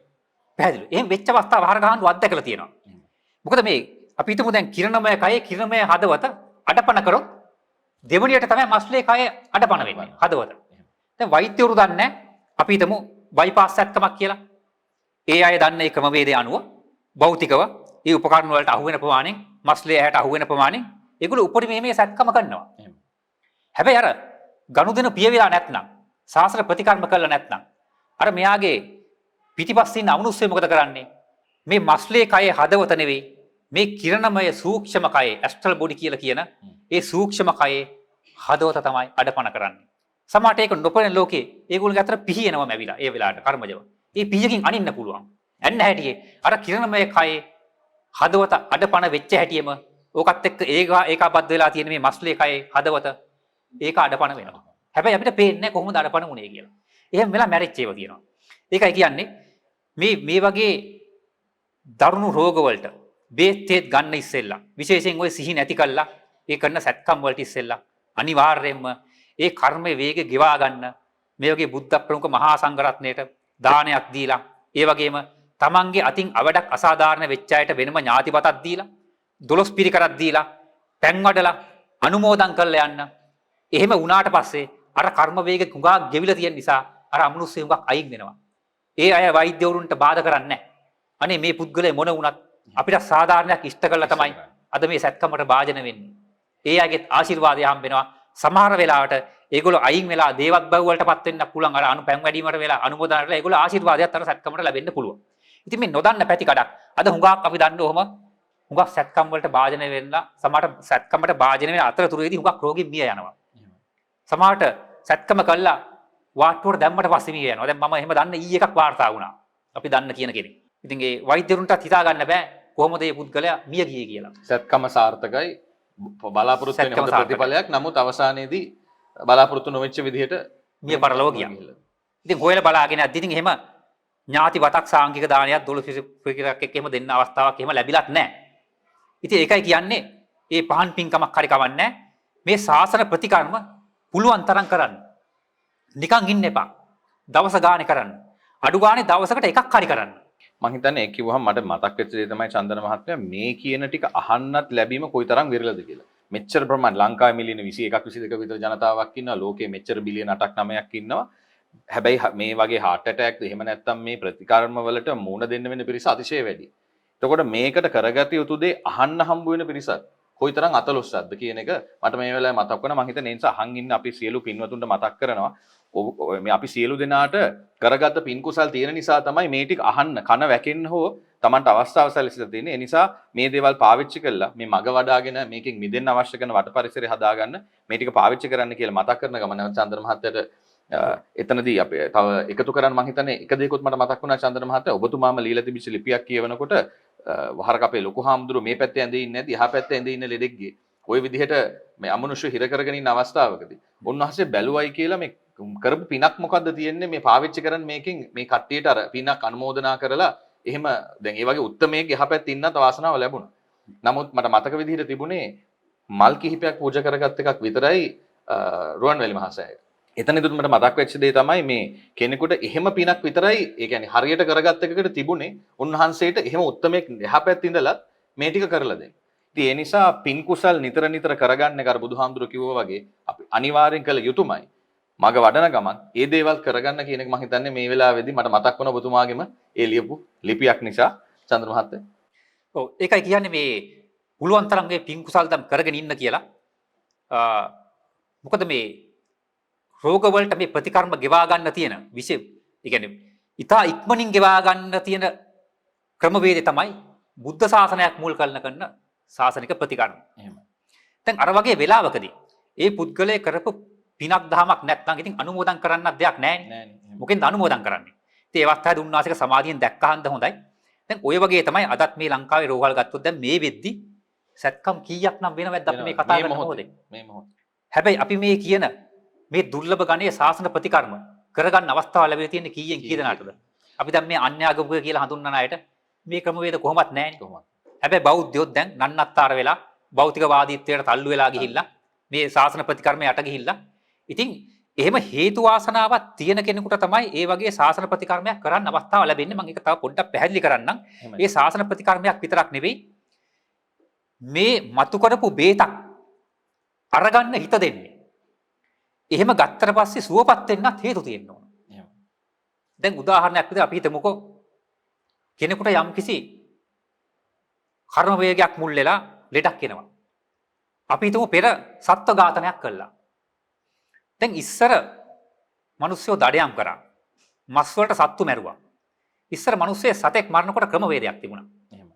නිදා ගන්න සතෙක් මැරුවේ නැහැ. ගැබ්බර සතෙක් මැරුවේ නැහැ.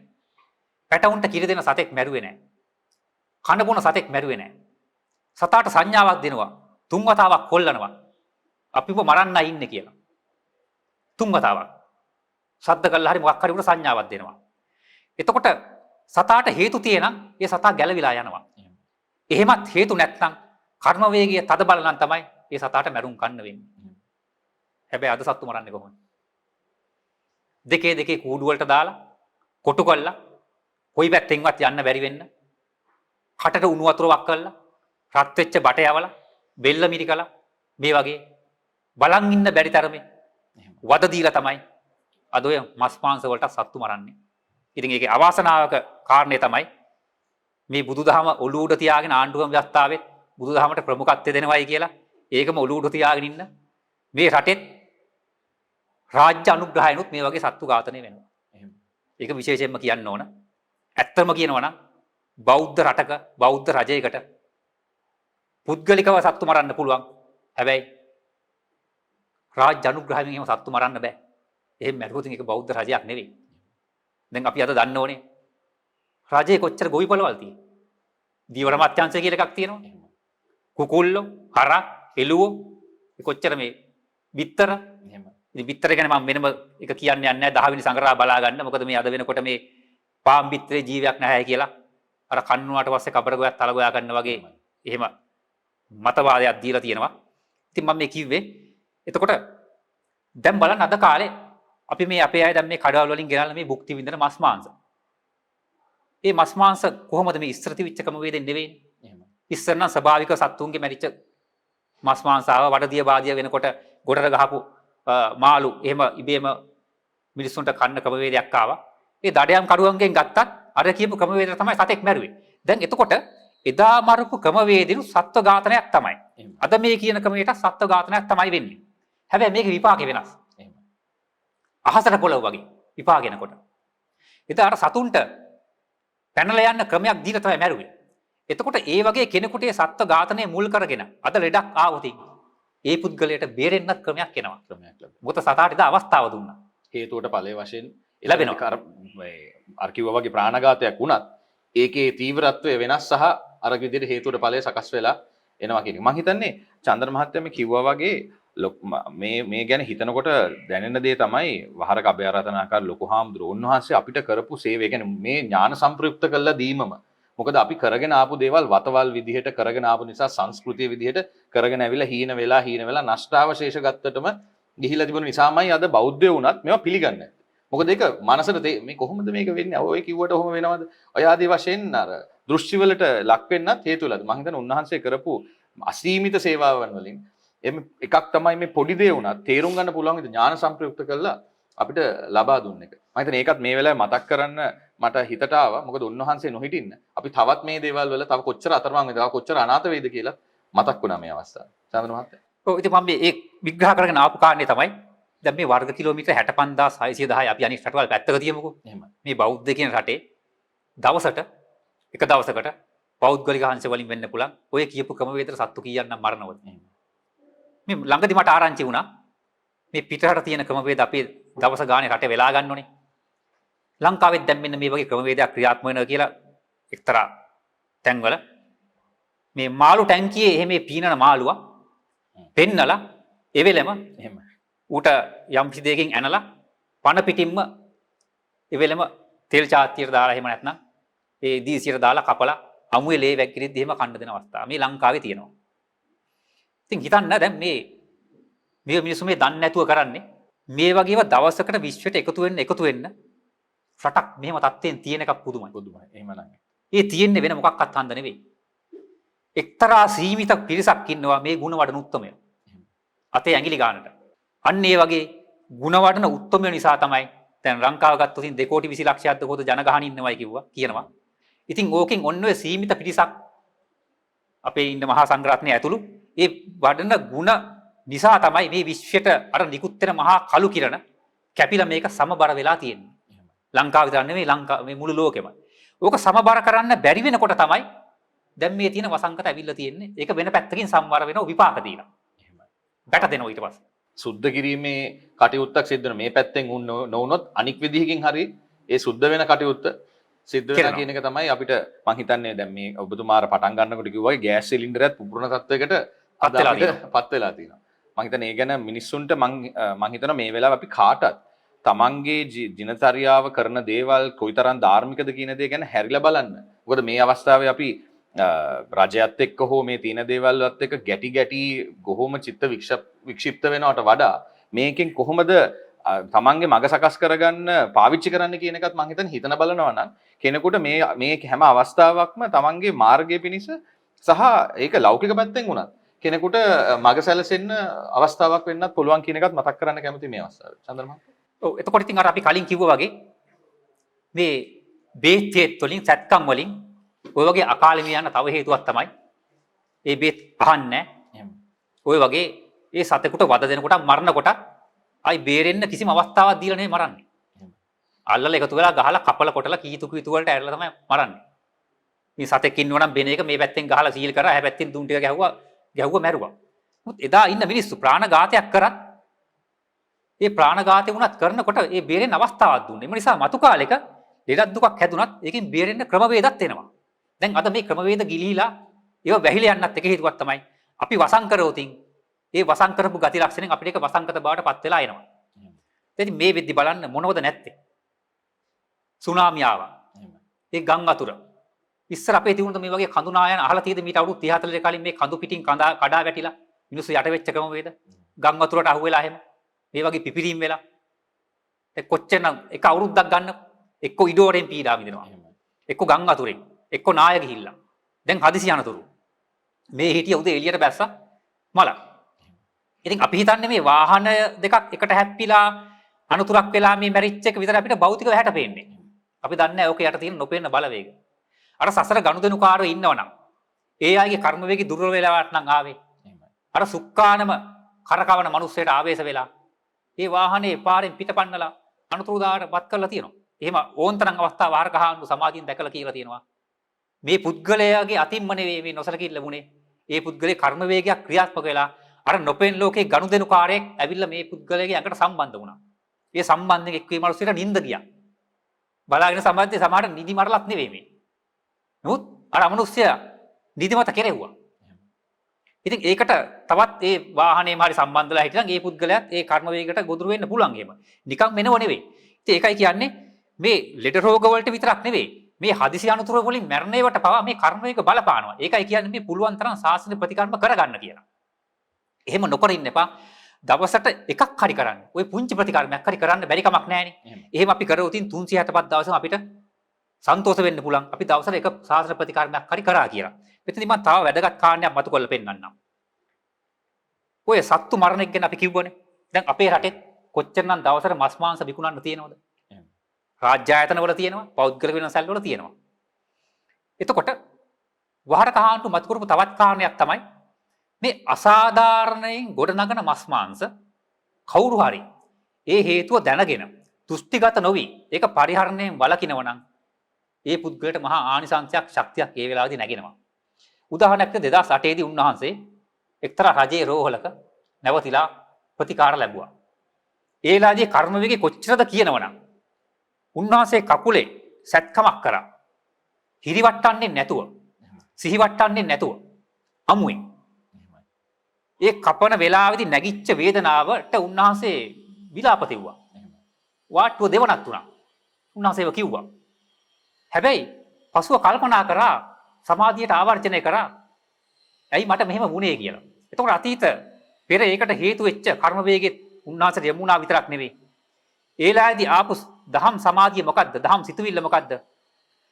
අපේ මේ කකුලක තුවාලයකට මේ වගේ සැත්කමක් කරනකොට මෙච්චර දැඩි ඉවස ගන්න බැරි වේදනාවක් ඉන්නවනම් මේ සත්තු දෙකේ කූඩු වලට කොටු කළා. මුංග පොළු වලින් පහර දීලා මේව මරනවනම් ඒ මරනකොට උන්ට ඇති වෙන වේදනාව කොච්චරද? එහෙම සතුන්ගෙන් හටගත්ත හදපු අසාධාරණ සකස් කරපු මස් මාංශ නේද අපි මේ අද වළඳන්නේ පරිහරණය කරන්න කියලා. උන්වහන්සේ මේ වෙලාවේ ආපු සිතුවිල්ල තමයි ඊට පස්සේ මගේ දාන්නට උඹලා කට කැල්ලක්වත් ගේන්න එපා කියලා. ඒ ඇතිවෙච්ච සිතුවිල්ලේ ඇතිවෙච්ච පාරිශුද්ධයේ ලැබිච්ච ප්‍රතිඵලය කොච්චරද කියනවනම් එවෙලම උන්වහන්සේ කියනවා හිසෙන් පටන් ගත්ත එක්තරා සීතල වායුවක් ඒක කකුලෙන් ගියා අර වේදනාවක් නැහැ. වෛද්‍යවරු ඇවිල්ලා බෙහෙත් දානකොට මේ තුවාලෙත් අඟල් 6ක වැහිලා.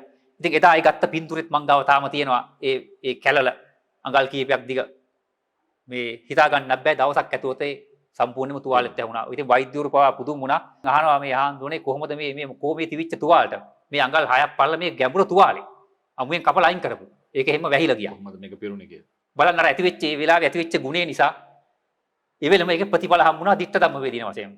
මම හිතන්නේ වැදගත් කාරණාවක් චන්දන මහත්තයා මතක් කරේ. මොකද හේතුව අපි මේ මස් මාළු කන එක පවුද අසාධාරණද කියන එක පිළිබඳව අර මම හිතන්නේ ලිපි ගණනාවක් ඔබතුමා පළල කළා තිබුණා හෙළබදු පියුමේ මම හිතන්නේ ඒකට එකතු කරන්න යමක් තියෙනවා දැන් හිතන්න gedara නෝනා නිර්මාංශිකයි මහත්තයා කනවා වෙන්න පුළුවන් අසාධාරණයි කියන අදහසින් නැතුව පව් කියන අදහසින් ඒ නෝනා ඒ අදහස අරන් තිබුණානේ උදාහරණයකට ගත්තොත් දැන් මහත්තයා මස් ටිකක් ගෙනත් දෙන ඔයලා දෙන්න කියලා මේ කෙනා උයන ගමනුත් අනේ මේ මිනිස්සේ හින්දා මට කොච්චර පව් සිද්ධ වෙනවද කියලා හිතින් බැන බැන ද්වේෂයෙන් තමයි මේ ටික ඔයලා වෙලා මෙන්න කියලා ඉවරලා මේක තියන්නේ. හැබැයි එතකොට තියෙන දෘෂ්ටිය පව් කියලා.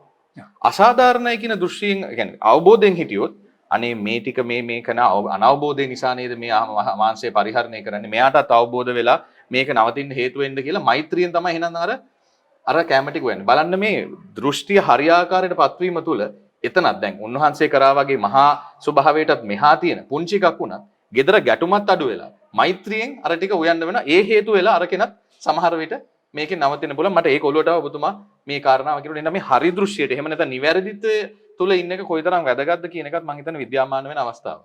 ඔය ඇත්තට එතනදී මේ පව් නිසා ගන්න ඕනේ මොකද මලකන්දක පව් නෑ.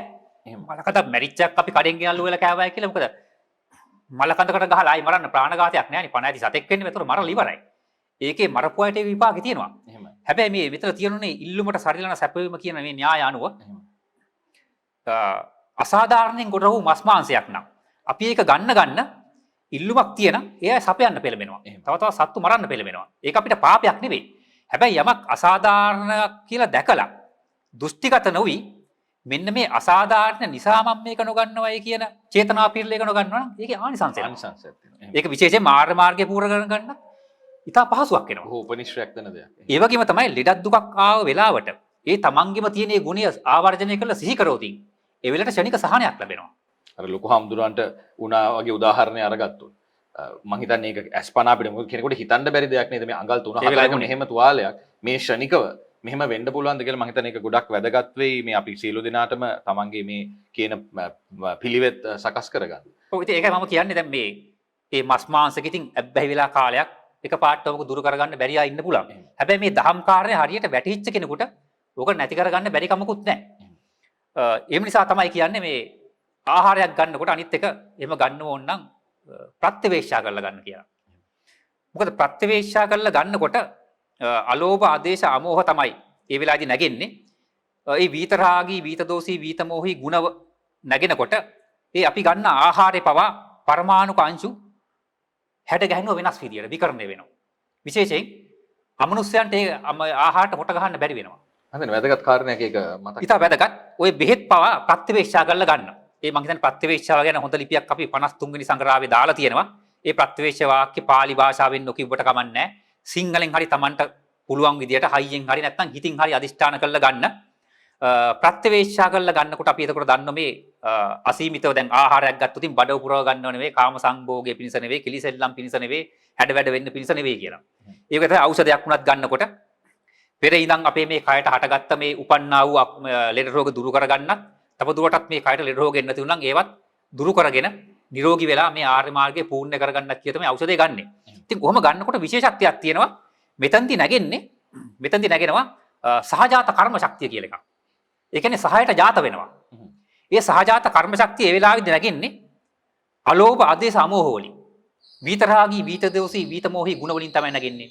ඒ වෙලාවේදී ඇත්තටම මේ අපි ගන්න ආහාරය වෙන්න පුළුවන්, බේත වෙන්න පුළුවන් පරිවර්තනයක් වෙනවා. ප්‍රත්‍යවේක්ෂ වාක්‍ය කියන්න පෙර තිවිච්ච බේතයි. ඊට පෙර තිවිච්ච ආහාරයයි. අර ප්‍රත්‍යවේක්ෂ වාක්‍ය කියලා ඊට පස්සේ තියෙන ආහාරයයි ඊට පස්සේ තියෙන බේතයි බැලුවොත් අපිට ඒක පිය විහට පේන්නේ නැහැ. මොකද සමාධියක් දිවසක් අඩුපායට පේනවා. පැහැදිලිව මේකේ පරිවර්තනයක් වෙලා තියෙනවා.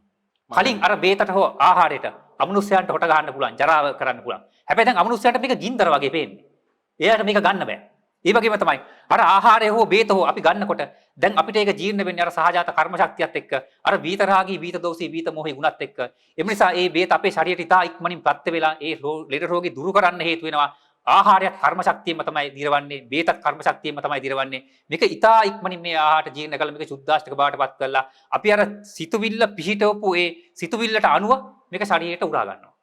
එතකොට එතන මග වැඩිවීමට මේ අදහස පැත්තෙන් තමන්ගේ හිත හැදෙන පැත්තෙන් විතරක් නෙවෙයි භෞතිකවත් මේ කටයුත්තට බොහෝ උපනිශ්‍රයක් දෙනවා කියන එක මම හිතන්නේ වැදගත් කාරණයක් ලොකු හම්දුරුත් මම හිතන්නේ දේශනාව කරන මතකයි ඔය ගැන මතු කරලා තිබුණා. ඒක චන්දන මහත්තයා මට චූටි දෙයක් මතක් වුණා. අපි දැන් ඉස්සර කාලේදී මේ ආහාර ගන්නකොට ඔය පුලුටු වගේ එහෙම නැත්නම් දැන් මස් මාංශ ගැනත් කතා කරපු නිසාත් ඒ නැතත් මේ අපි යම් කොටසක් ඒ අය වෙනුවෙන් අයින් කරන කොටසක් තිබුණා. හැබැයි ඕක පහු කාලිනව තිබුණා මෙහෙම කරොත් එහෙම මේගොල්ලෝ නිතර එන්න ගනීද ප්‍රශ්න ඉද ගනීද කියලා ඕක අද කරනකොට ටිකක් වෙනස් ස්වභාවයක් තියෙනවා. ඒකත් අපි පොඩ්ඩක් මේ වෙලාවේ මතක් කරොත් හොඳයි කියලා හිතනවා. ඉතින් අද පුරුටු ගන්නකොට දැන් ඔය යකඩණියක් දාලා මේ කොහේ හරි ගෙනියන නම් එහෙම යවන සිරිතක් තියෙනවා. එයාට කොටසක් වෙන් කරන්නේ නැතුව ඉතින් මිනිස්සු බයට එහෙම ගන්න නැති කරසකුත් තියෙනවා. මුත් ඒ පුරුටු වලින් කියලා වෙනම වෙන් කරන්න අවශ්‍ය නැහැ. අපි පොදුවේ මොකක් හරි ආහාරයක් එදා ගන්න ඕන නම් දවසට වේලක් වෙන්න පුළුවන්, දෙකක් වෙන්න පුළුවන්, තුනක් වෙන්න පුළුවන්. කෙනෙක් එළවලුයි බතුයි අනුභව කරන්න පුළුවන්. ඒක ගැටලුවක් නෙවෙයි. තව කෙනෙක් ඉතින් මස් මාළුත් එක්ක ආහාර ගන්න පුළුවන්. ඒකත් එක්ක පොදුවේ ආහාර දෙනවා මිසක් මේයට මේ පුලුටක් වෙන් කරනවා කියලා එහෙම පුලුටු වෙන් කරන සිරිතක් නෑ එහෙම. හැබැයි අපි ඥාතිපතක් දෙනකොටත් අපි කියලා තියෙනවා ඒකට කරවල කෑල්ලක් මාළු කෑල්ලක් හරි එයාට වෙන් කරලා තියන්න. නමුත් මේ කරවල විතරක් එහෙම දානයක් දෙන්නේ නෑ, මාළු විතරක් එහෙම දානයක් දෙන්නේ නෑ. අර පොදුවේ දානේ දෙනකොට ඒකට කිරිපැණි තියෙන්න පුළුවන්, කැවිලි අවුල්පත් තියෙන්න පුළුවන්, ඒකම ඉතින් මස් මාංශෙකුත් තියෙන්න පුළුවන්. මොකද ඒගේ ආහාර නිසා. ඒකත් අපි අසාධාරණයක් නොවන විදිහට ඒ ආහාරය වෙන් කරගන්න ක්‍රමයක් ඒකේ සම්බන්ධ කරලා තියෙනවා. ඉතින් දැන් එතකොට ඔය මස් මාංශ වුණත් ඒකයි. ඒකට ඇබ්බැහිවිලා ඒක නොකා බැරි පිරිසක් ඉන්නවා නම් ඒත් කමක් නැහැ. මේ බෞද්ධ අතරෙම ඉන්න පුළුවන්. ඒක පාපයක් නෙවෙයි. නමුත් ඒක නොගන්න ඕන නම් විශේෂ ගුණයක්, නිවාත ගුණයක් කියලා එක විස්තර කරලා තියෙන්නේ. සරියුත් මහ රහතන් වහන්සේගෙත් ඒ වගේ විශේෂ ගුණ තිබුණා. මේ අසාධාරණයෙන් සකස් කරපු දේ නොවැළඳීමේ ඒ ගුණයක් තිබුණා. උන්වහන්සේ කර රෝගී වෙච්ච අවස්ථාවේ කිරිබත් පාවිච්චි කරපු ඒ වගේම ඉතින් ඒ වහරක හාන්දුවන්ට මේ යද්දවේ අපි දන්න විදියට අපි දැනුවත්ම අපේ අත්දැකීම අනුව ඒ වගේ අත්දැකීමක් තියෙනවා. ඒ වගේම කතාවක් මේ දහමේ සම්බන්ධ වෙනවා සරියුත් හාන්දුවන්ට. ඒකත් අහලා ඇති. ඉතින් ඔය අර මේ ළමෙක් 7 අවුරුදු ළමයෙකුට ආවේශ වෙලා කිරිපිඩු දානයක් දෙන්නේ කියලා දෙවිතාවතාවේ කිව්ව ක්‍රමයට ඒ අනපනවල දෙන දානි මම ගන්න නැහැ කියලා කරපු අදිෂ්ඨානය නිසා අර මෙච්චර කාලයක් ආපු කර්ම වේගෙත් එක්ක තිබිච්ච බඩේ අමාරු උන්නාසික හොඳ උනායි කියලා. ඉතින් මේවා මේ අස්පන අපිට මේ තියෙන මේ ප්‍රබල සාක්ෂි මේවා. අසාධාරණයක් නොවි ගැනීමේ තියෙන වටිනාකම ඒකයි. ඉතින් ඒක හන්ද දැන් එහෙම නොගෙන බැරි කමක් එහෙම තියෙනවා නම් මේ මස් මාංශ උනත් කමන්නේ. අර ප්‍රත්‍යවේක්ෂ වාක්‍ය කියලා අවංකවම අදිෂ්ඨානයක් කරලා මේ ආහාරය ගන්න. ඒකෙන් වළකින්න පුළුවන් නම් මම මේ කිව්වේ මේ ලෙඩ රෝග වුණත් සුව කරගන්න තව එක්තරා සාසන ප්‍රතිකර්මයක් තමයි ඔය අසාධාරණයෙන් සකස් කරපු මස් මාංශ නොවැළඳීම. එතනදි තව දෙයක් කියන්න ඕන. ඔය බිත්තර කියන කතාව නම් ඉතින් ඒක මේ ප්‍රාණඝාතයක් කෙලින්ම සම්බන්ධයි. විශේෂයෙන්ම මහරකාණ්ඩු විශේෂයෙන්ම දැකලා තියෙනවා ගිහිවතක ඉන්නවා ඔය කඩවල් වල ඔය බිත්තර අපදානකොට ඔම්ලට් කියලා දාවි. මේවා බිත්තර හම්මනකොට මේ හැම එකේකම ජීවෙක් නැති බිත්තරයක් නෑ එහෙම. ජීවෙක් ඔක්කාන්ති වෙලා ගන්ධබ්බෙක් ඔක්කාන්ති වෙලාම තමයි බිත්තරයක් එන්නේ මේ අණ්ඩජ ක්‍රමේ. ඉතින් මේක මේ මිනිස්සුන්ගේ බිහි වෙන මේ ක්‍රමයට එක්ක මේ පටලවාගෙන තියෙනවා. ඒකයි වෙලා තියෙන්නේ. මිනිස්සෙක් බිහි වෙන ක්‍රම වේද වෙනයි. බිත්තරයකින් ඒ කුරුල්ලෙක් ඒකෙන් මේ පැටේ බිහි වෙන ක්‍රම වේද වෙනයි. ඒ නිසා බිත්තරයක් හටගන්නේ නැහැ ජීවියෙක් නැතුව. ඉතින් ඒකම වේද අපි විස්තර කරන්න ඕනේ නැහැ. 10 11 13 කියන මේ සංග්‍රහ ටික අරගෙන බලන්න. ඒවා ඉතා පැහැදිලිව විස්තර කරලා තියෙනවා. මේ හැම බිත්තරයකම ජීවියක් හට ගන්නවා කියලා. ඒ නිසා කඩේ තියෙන මස් මාළු ගෙනල්ලා ඒක කඩලා සාංගික දාන්නට හරි තියලා දාන්නට දීලා තමන් කන වගේ නෙවෙයි. බිත්තරයක් නම් තම්බනවා කියන්නේ එතන අනිවාර්යයෙන්ම ප්‍රාණඝාතයක් තියෙනවා. හොඳක් කරගන්න කියලා නරකක් කරගන්න වගේ වැඩක්. කල්ල සුක්ක විභාගම් පිම්පව මිශ්‍රයක් කියන්නේ. ඒක නිසා නොදනුවක් භාවයෙන් හරි තමන්ට බිත්තරයක් ගන්නම අවශ්‍ය නම් විශේෂයෙන් වහරක හාන්දු කියලා තියෙන්නේ කඩේක වුණත් තම්බපු එකක් ගන්න. කියලා හදාගන්න එපා. බිත්තරාප්පයක් වුණත් දාගන්නකොට මට බිත්තරාප්පයක් දෙන්න කියලා කියන්න බෑ. මොකද ඒ වෙලේ තමයි බින්දින්නේ. හදලා තියෙන එකක් එහෙම මොනොත් අරගන්න කියන. ඔව්. අතන්දි මොකද අපේ අන නිසා තමයි අර බිත්තරේ විදින්නේ. ඒ කියන්නේ ප්‍රාණඝාතර අපි අනුබල දුන්න ඕන. අපේ අන නිසායි මේ මිනිස්සේ බිත්තරේ විදින්නේ. මං පුංචි කාලේ අපි එතකොට මේ දහම් පිළිබඳව තියෙන අවබෝධයත් අඩු කාලෙදී අපි ගාව හිටිය මේ පුංචි කුකුල් පැටවෝ එහෙම හිටියා.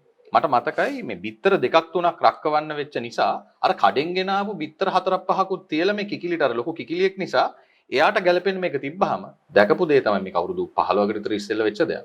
අර ෆාම් බිත්තර වලිනුත් පැටව දෙන්නෙක් ඇවිත් හිටියා. ඉතින් මේ අපි අත්දැකපු කාරණයක්. මම හිතනවා ඒ නිසා ලොකු හාමුදුරුවෝ උන්වහන්සේ බොහොම ඥාන සම්ප්‍රයුක්තව පැහැදිලි කරලා තියෙන දේ පෞද්ගලිකව අත්දැකපු අවස්ථාවක් තමයි ඕක. ඒ නිසා බොහොම පරිස්සම් වෙන්න වෙන තැනක් තමයි මොකද අපි නිතර මේ බිත්තර කඩන්න ගිහිල්ල ඉවර වෙලා මේ ප්‍රාණඝාතය ඇති කරගෙන ඔබතුමා කිව්වා වගේ බොහොම අවැඩ අසාධාරණ කරගන්න පුළුවන් නිසා අපි මතක් කරන අර ඔබතුමා මත් කියපු මේ සංගරා ටික කියවලා බලලා ඉවර වෙලා මේ ගැන තේරුම් අරගෙන අවබෝධයෙන් කටයුතු කරන්න කියලා. චන්ද්‍ර මහත්තයා මම ඒ කාරණේ කිව්වේ අපේම මේ සමහර පිටිස් නොදැනුවත් කමින් මම ළඟදී ගියා හිතවතෙක්ගේ යාළුවෙක්ගේ ඔය වගේ ඥාතිපතක් දීලා දොරස් පිළිකරක් දීලා සාංගික දානයක් දෙන තැනකට. එහෙමයි. ඉතින් ඒකේ මම දැක්ක මේ ඥාතිබතේ තියෙන බිත්තරයක් තම්බලා. මං ඇහුවා මේ බිත්තරේ මේ කොහොමද ගත්තේ කියලා. මේ අපි ඉතින් තැම්බුවයි කිව්වා. මං කිව්වා ඉතින් කවුද මේක තම්බන්නේ කිව්වේ කවුද නෑ මේ අහවල්ලුත් කරනවා අහවල් මේ හාන්දුරුත් ඕක කරනවා. මං කිව්වා මේ ඉතින් අහවලා කියපු නිසා කරන්න එපා පොඩ්ඩක් ඥාන සම්ප්‍රයුක්තව තේරුම් ගන්න. ඕක අපි විස්තර කරලා තියෙනවා. ඔකට මේකට බිත්තරයක් තියෙන්න ඕන වුණා නම් ඒ කඩෙන් එහෙම තම්බුව බිත්තරයක් ගේන්න තියුණා. දැන් ඉතින් මෙතන මහා මේ පින්කමක් කරන්න ගිහිල්ලා ඔබ අකුසලයකට මුල පුරලා තියෙනවා. ඉතින් අනිත් දවසේ මෙහෙම දේවල් කරන්න එපයි කියලා මම හේතු ඇතුව පැහැදිලි කරලා කිව්වා. ඒ හිතවතාට බොහොම මේ සෑහෙන වටිනා පින්කම් වලට සම්බන්ධ වෙන කෙනෙක්. ඉතින් ඒ වගේ මේ අපි ඉන්න පිරිස අතරපව අපි දකිනවා තාම මේ කාරණේ තේරුම් ගත්ත බැරි වෙච්ච පිරිස ඉන්නවා. ඉතින් එතනදී බිත්තරයක් ඕනේ නැහැ. මේ හාල් මැස්සෙක් හරි උඹල කඩ කෑල්ලක් හරි ඒකට මේ කරගල්ලා තියන්න පුළුවන්. ඒ පුරුට්ටක් ඒකට මේ අමනුෂ්‍යයන්ට ඒ අවශ්‍ය ආහාරය. බිත්තරයක්ම මේක තම්බලා කඩන්න ඕනේ නැහැ. ඉතින් අපි අදත් දකිනවා අර අපි කියනුනේ මේ කියමනක් මේ කට බොරු කිව්වත් දිව බොරු කියන්නේ නැහැ කියලා. එහෙමයි. දැන් මේ බිත්තරේ ජීවියක් ඉන්නවා කියන එක නොදන්නව නෙවෙයි. එහෙම ජීවියක් නැත්නම් ඇයි පොයි දවසට විතරක් බිත්තර තම්බන්නේ නැත්තේ? එහෙමයි. හොඳ ප්‍රශ්නයක්. ඇයි බඩතරෝ අම්මලාට බිත්තර තම්බන්න එපා කියන්නේ මාස 10 දී විතර? කඩන්න එපා කියලාත් කියනවා. කඩන්න එපා කියනවා. අපි සාමාන්‍ය පෙර සිරිතතුර කියනවා කඩන්න එපා කියලා. ඔව්. ඒතර ජීවියක් නැති එකක් නම් මේ පොයිට ඒ කියලා නෑනේ. කඩන්න පුළුවන් නේ. ඉතින් බඩතරෝ අම්මට ඒ කියලා ප්‍රශ්නයක් නෑනේ. එහෙමයි. ඉතින් මේ අප්‍රාණික දෙයක් නෙවෙයි ලෝලු බතු කන වගේනේ. ඒක නිසා මේ ඉදා ඉඳන්ම තියෙනවා බඩතුරු අම්මලාට බිත්තර කඩන්න දෙන්නේ නැහැ. හැබැයි ළමයි ඉපදුනාට පස්සේ තම්බනවා උම්ලට දානවා බිඳිනවා එක එක විදියට කරනවා. දොස්තර කන්න කිව්වම එහෙමයි කියලා අපි එතනදී ඕක කියන පෝෂණයට අවශ්‍යයි කියලා. ඒ කාරණාවේ අසරණ වෙන තැන් තියෙනවා වෙන්න පුළුවන්. නමුත් ඉතින් මම හිතන්නේ හොඳ පෝෂ්‍යදායී ආහාර වේලක් දැන් අපි මම හිතන්නේ එතනත් මේ චූටි දෙයක් එකතු කරන්න ඕනේ. බටහිර වෛද්‍ය විද්‍යාවේ මූලික පදනම වෙන්නේ අපි කියනවනේ වෙස්ටර්න් වර්ල්ඩ් එක කියලා. එහෙම නැත්නම් මේ බටහිර තුල තිබිච්ච ආහාර පාන වල එකතුවක් තමයි. එතකොට ඒ රටවල් වල බොහොම අඩුවෙන් තමයි මේ ගස් කොළන් වලින් ලැබෙන ආහාර පාන තිබුණේ. ඒ නිසාම මස් මාළු භාවිතය පිළිබඳව ඒගොල්ලන්ට වැඩි අවශ්‍යතාවයක් තිබුණා. අපි ඒවට මාර භූමි කියලා කියනවා. ඉතින් ඒ එහෙම ස්වභාවයක් තිබුණා. හැබැයි මේ අපේ ලංකාව වගේ ගත්තොත් අපිට ආදේශික ආහාර ඕන තරම් තියෙනවා. ඉතින් ඒ නිසා ඔය කියන ප්‍රෝටීන හෝ වෙන අවශ්‍යතාවයක් තියෙනවා නම් ඒකට ගැලපෙන වෙන ආහාර අපිට ඕන තරම් එකතු කරගන්න පුළුවන්. මම හිතන්නේ ඒ තැන් වලින් අපි නැවතත් එතන ලෞකික හෝ මේ ඥාන සම්ප්‍රයුක්ත කරගෙන මේ දිහා බැලුවේ නැත්තම් අපි අර කියන්නම් වාලේ කිරීම තුල අපි අසරණ වෙන්න පුළුවන්. තව දෙයක් මම හිතන්නේ ඒකට එකතු කරන්න ඕනේ චන්දන මහත්තයා. ඔබතුමා කිව්වා නේද මෙතනත් කරනවා අර කෙනත් කිව්වා අර ස්වාමින් වහන්සේත් කිව්ව නිසා මේ බිත්තරේ මෙහෙම තැඹුවා කියලා. මම හිතන්නේ මේ අපිට අද කාලේ හම්බ වෙන මහා ප්‍රඥා තමයි බුදුහාමුදුරන්ගේ පස්සේ මේ මෑත කාලේ වෙන අපිට ලොකු හාමුදුරුවෝ. ඒතකොට ලොකු හාමුදුරුවන්ගේ දේශන මම හැම වෙලාවෙම දකින්න දෙයක් තමයි ලොකු හාමුදුරුවන්ගේ දේශනාවකින් ප්‍රශ්න විසඳ ගන්න බලලා තේරෙන්නේ නැති තැන තමන් ගිහි හෝ පැවිදි ස්වාමින් වහන්සේ කෙනෙක්ගෙන් අහලා දැනගන්න. මොකද උන්වහන්සේගේ ඒ දේශනා මුල් කොට අරගත්තොත් මම හිතන අපිට ගොඩක් ප්‍රශ්නත් අඩු වෙයි කියලා හිතනවා. චන්දන මහත්මයා මොකද ඔබතුමාගේ අදහස?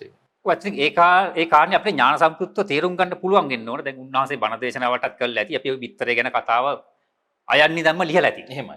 ආයි කාටවත් නැහැ කියන්නේ බෑ බිත්තරේ ජීවියක් නැහැ කියන එක. ඒක ඉතින් ඕනකටත් වඩා ඔප්පු කරලා තියෙන්නේ. නිසා මේ නැනනුවණක් මේ හේතුඵල ධම තේරුම් අරගෙන මේ ඥාන සම්ප්‍රයුක්තව කරන්න. කියන්නම් වාලේ එහෙම කරන්න එපා. බෞද්ධ කියන්නේ එහෙම අය නෙවෙයිනේ. බුදුහාමුදුරුවෝ දේශනා කරලා තියෙන පොතපතේ තිබිච්ච වලියට කවුරුවත් කිව්ව පළියට පරම්පරාවෙන් ආව පළියට එහෙම පිළිගන්න එපයි කියලා. ඒක හන්ද මේ බොහොම ප්‍රවේශම් වෙන්න ඕන මේ පින්දහම් කරන්න ගිහිල්ලා සමහරව මේ ওই වගේ පොඩි පාප කර්මත් කරගන්න අවස්ථා තියෙනවා. අර නිකන් කිරි කලයට ගොම දැම්මා වගේ. ඉතින් ඊට පස්සේ ඒ වෙලාවේ මම තව දැක්ක දෙයක් කියන්න මේකත් ඉතාමත් වටිනවා. දැන් අපි හොඳටම දන්න දෙයක් තමයි ලෞතර බුදුන් වහන්සේ කවදාවත් පවත්ත නොවන පාංචු කුල නොවන මස් මාංශ වළඳලා නැහැ. එහෙමයි. අසාධාරණයෙන් ගොඩනගු මස් මාංශයක් වළඳලා නැහැ. සීය සේනාධිපති එදා පිළිගන්නුවේ සතෙක් විසින් මරලා ගලක් පුර දාලා තිබිච්ච මලකුණක් ගෙනල්ලා උයලා. එහෙම. එදා අර හිටපු රජ කෙනෙක් එළුව 700යි කුකුල්ල 700යි ගවය 700යි මරලා අඬ පෙර ගැහුවා මේක ඔක්කොටම එන්නේ කියලා. ඒලයි භික්ෂුන් වහන්සේලා ප්‍රශ්නයක් ඇති වෙලා බුදුහාමුදුරගෙන් අහනකොට කිව්වේ ඔය අචේල කාච ගාවෝච කියන ගාතාවක් දේශනා කළා. අසාධාරණයෙන් සකස් කරගත්ත දානි උදෙසා අසාධාරණයෙන් සකස් කරගත්ත මාංශ මාංශ වලට බුද්ධ ආදී උත්තමයන් වඩින්නේ නැහැ කියලා. ප්‍රාණඝාතය මුල් කළා. ඉතින් ඒ වගේ බුදුහාමුදුරුවෝ කවදාවත් පවත්ත නොවන මස් මාංශයක් වැළඳුවේ නැහැ. පවත්ත ඒක ඔප්පු කරන්න පුළුවන්. කොහෙවත් නැහැ. ඒක බුදු වරවෙන්ගේ ධර්මතාවයක්. ධර්මතා 30ක් කොට සඳහන් වෙන ඒ වගේ ඔය අන්තිම සූකර මද්දවේ කියන එක පවා ඒ පවත්ත මාංශයක්. ඒක අද මේ හතු වර්ගයක්ද ඔය ආදී වශයෙන් මේක ගල්ප ගන්න බැරි නිසා එක් අතර මේක පෙරළුවට මම හිතන ධර්මානුකූල විග්‍රහ කරගත්තන එක පවත්ත උනා නම් එළවලු කෑව වගේම තමයි. එහෙම තමයි. ඒ නිසා මම හිතන්නේ ඔය ගැටුම් ඇවිල්ලා තින්නේ තර අවබෝධයේ තියෙන ප්‍රශ්නයත් එක්ක තමයි මේක මේ සූකර මන්ද මේක මේ හතු කරන්නත් මොකද අර විදිහ මස් කෑවේ නැහැ කියන තැනට තමයි අරන් ඇවිල්ලා දෙන්නේ මස් කන එක පව් කියන මූලික දෘෂ්ටි ප්‍රශ්නයක් එක්ක මම හිතන්නේ. මම ඒ කාරණේ මතු කරේ මම එදා ඒ හිතවතාගේ ඒ වේ දැක්ක බුද්ධ පූජාවක් තියලා බුද්ධ පූජාවට මේ කකුලුව පිටින් මේ තියලා දෙනවා කකුලුව ඉස්සෝ මේ වගේ. එහෙම.